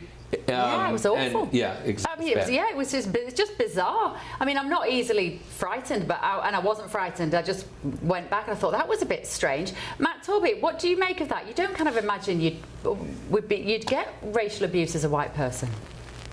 Well, you know, it happens. Unfortunately, I remember growing up, there'd be occasions like that. I think you have to try and understand, unfortunately, the rationale, and I can only assume, if I was to be totally fair, Bev, about a racial attack, that, you know, Washington, I think historically, was about 70 or 80% black, and I imagine they will see people as gentrifiers and whatever, because it's about 30% black now. It used to be known as the Chocolate City years ago. Such was the black population. And I don't know, maybe there's racism comes from frustration, misguided frustration and anger, and I assume it's they think you're there gentrifying and you're not really from there and whatever else. I don't think it makes it okay, but you see on the other side exactly the same, unfortunately. No, but that annoys me. You've annoyed me now, Matthew Torbett. I love you dearly. But we live in the same building. They're my neighbours. They're my neighbours. It's not like I was in some refined country club and I was clicking my fingers to get them to bring me a cocktail. They're my neighbours in the same building. You have to live in the building to use that pool on the roof. Go on, Christo. Well, I tell you why, because you're absolutely right. I'm quite sure that there is a justification. I think racism is radicalisation. It's a form of radicalisation, but what we don't do is when racism comes from an ethnic minority towards a white person, as you have just very articulately done, we bend over backwards to say, well, you know, it's probably because of historic repression and blah, blah, blah, blah, blah, and all those kinds of things. And actually, you're right. But if ever there is racism wrongly from a white person to a black person, oh, they're far right, they're evil, they're terrible, they're racist, that's it. I didn't do that. No, you didn't do that, but that is what happens in society. And it's that hypocrisy that I think is really irritating to people. And I know you didn't do that, but I'm just saying I think that that's really irritating, when in actual fact, if there are white people that are very, very wrongly racist towards ethnic minorities, actually there is probably a reason behind that as a result of immigration, as a result of their communities changing, as well as all of those things. But we're very uncurious as to why that happens, but we are very curious as to why there might be racism from ethnic minorities, and that's what's irritating. You see, I am the minority. Being white in my building, I am in the minority, and it sort of makes a mockery of the idea that if we all just blended together, that black people would somehow not racially abuse white people. It's evidence that black people, when they are in the minority, guess what? They start using the same racism against the white people as they would say white people have done for years against them, and there'd be some truth to that. Anyway, fellas, great show. Thank you so much. We had some laughs tonight and some serious issues. Christo, Matthew, Richard, Matt, see you tomorrow night, midnight in the UK, 7 p.m. here in DC. Oh, no, it won't.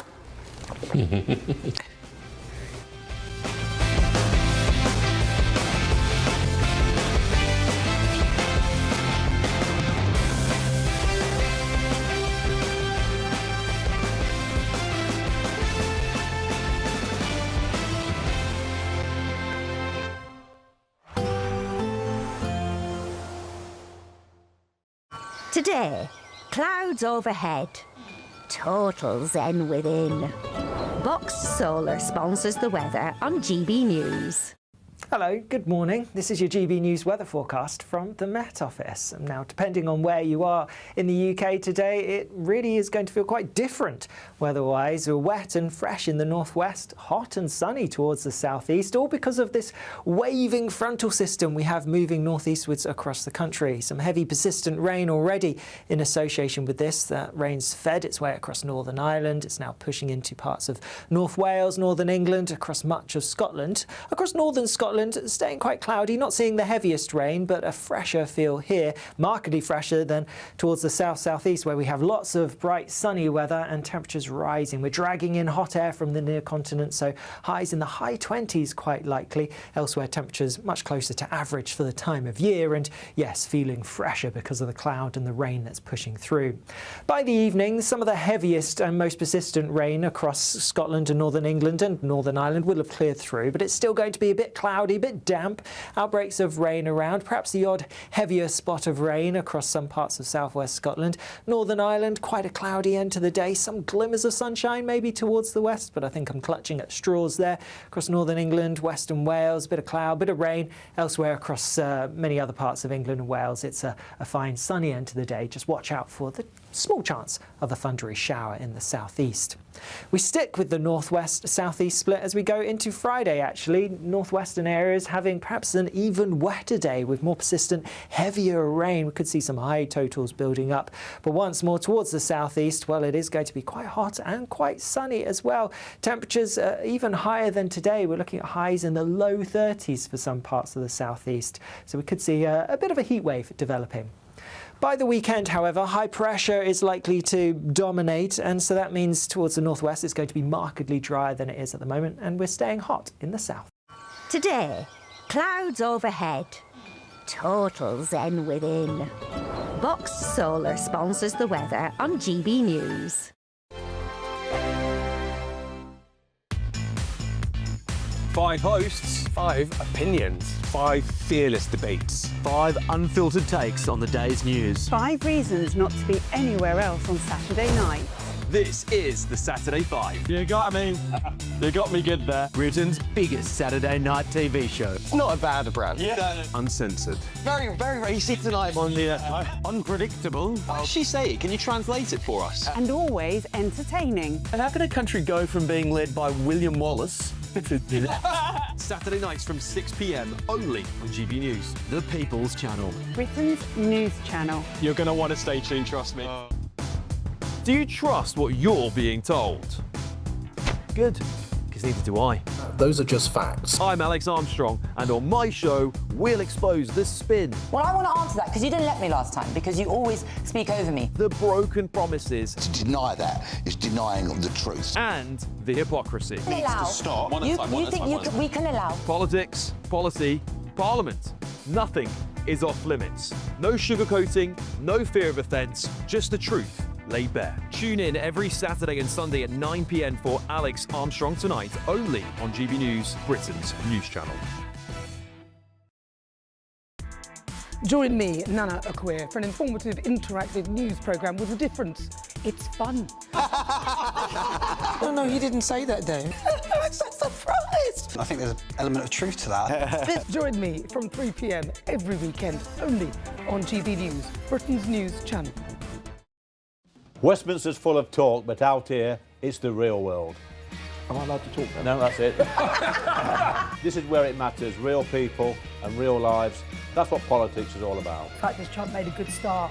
No. Straight answers, no spin, and just a couple of pints. How many fingers have I got up? About 10. So join me for Lee Anderson's Real World every Friday at 7 p.m. only on GB News. The People's Channel, Britain's news channel.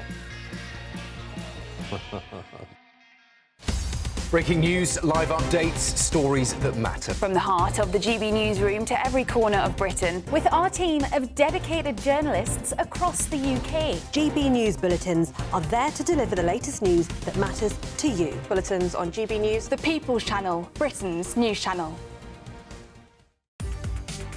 From the school run to the home run, watch a new show for all of Britain. He can say whatever he wants. A straight talking show where all voices are heard. And, you know, when are we going to stop talking about smashing the gangs and actually do it? With the stories that matter from every part of our country. There's a bit of a crash landing there for your Chancellor. Bold, fearless and standing up for you. That's me, Martin Daubney, 3 p.m. till 6 p.m, weekdays, here only on GB News. The People's Channel, Britain's news channel. The GB News audience is different, it's unique, because they see through the nonsense. We want to debate with each other, we want to listen and maybe learn. We have a chat. That's what we do. We try and have a chat. They'll watch my programme while they're eating their tea, they'll watch breakfast while they're busy getting their kids ready for school. We want to hear what matters to you, what is news for you. And what's brought you out here today? What are the biggest issues affecting this particular area? The audience are the best thing about GB News. They're friends, they're family. They're people who need to have their voices heard. They're passionate about the channel, they're passionate about what they believe in. The one thing about GB News is you get a chance to speak. Talk to me about why so many people have gathered here today. Do you want to say something back in return? The GB News audience is what makes GB News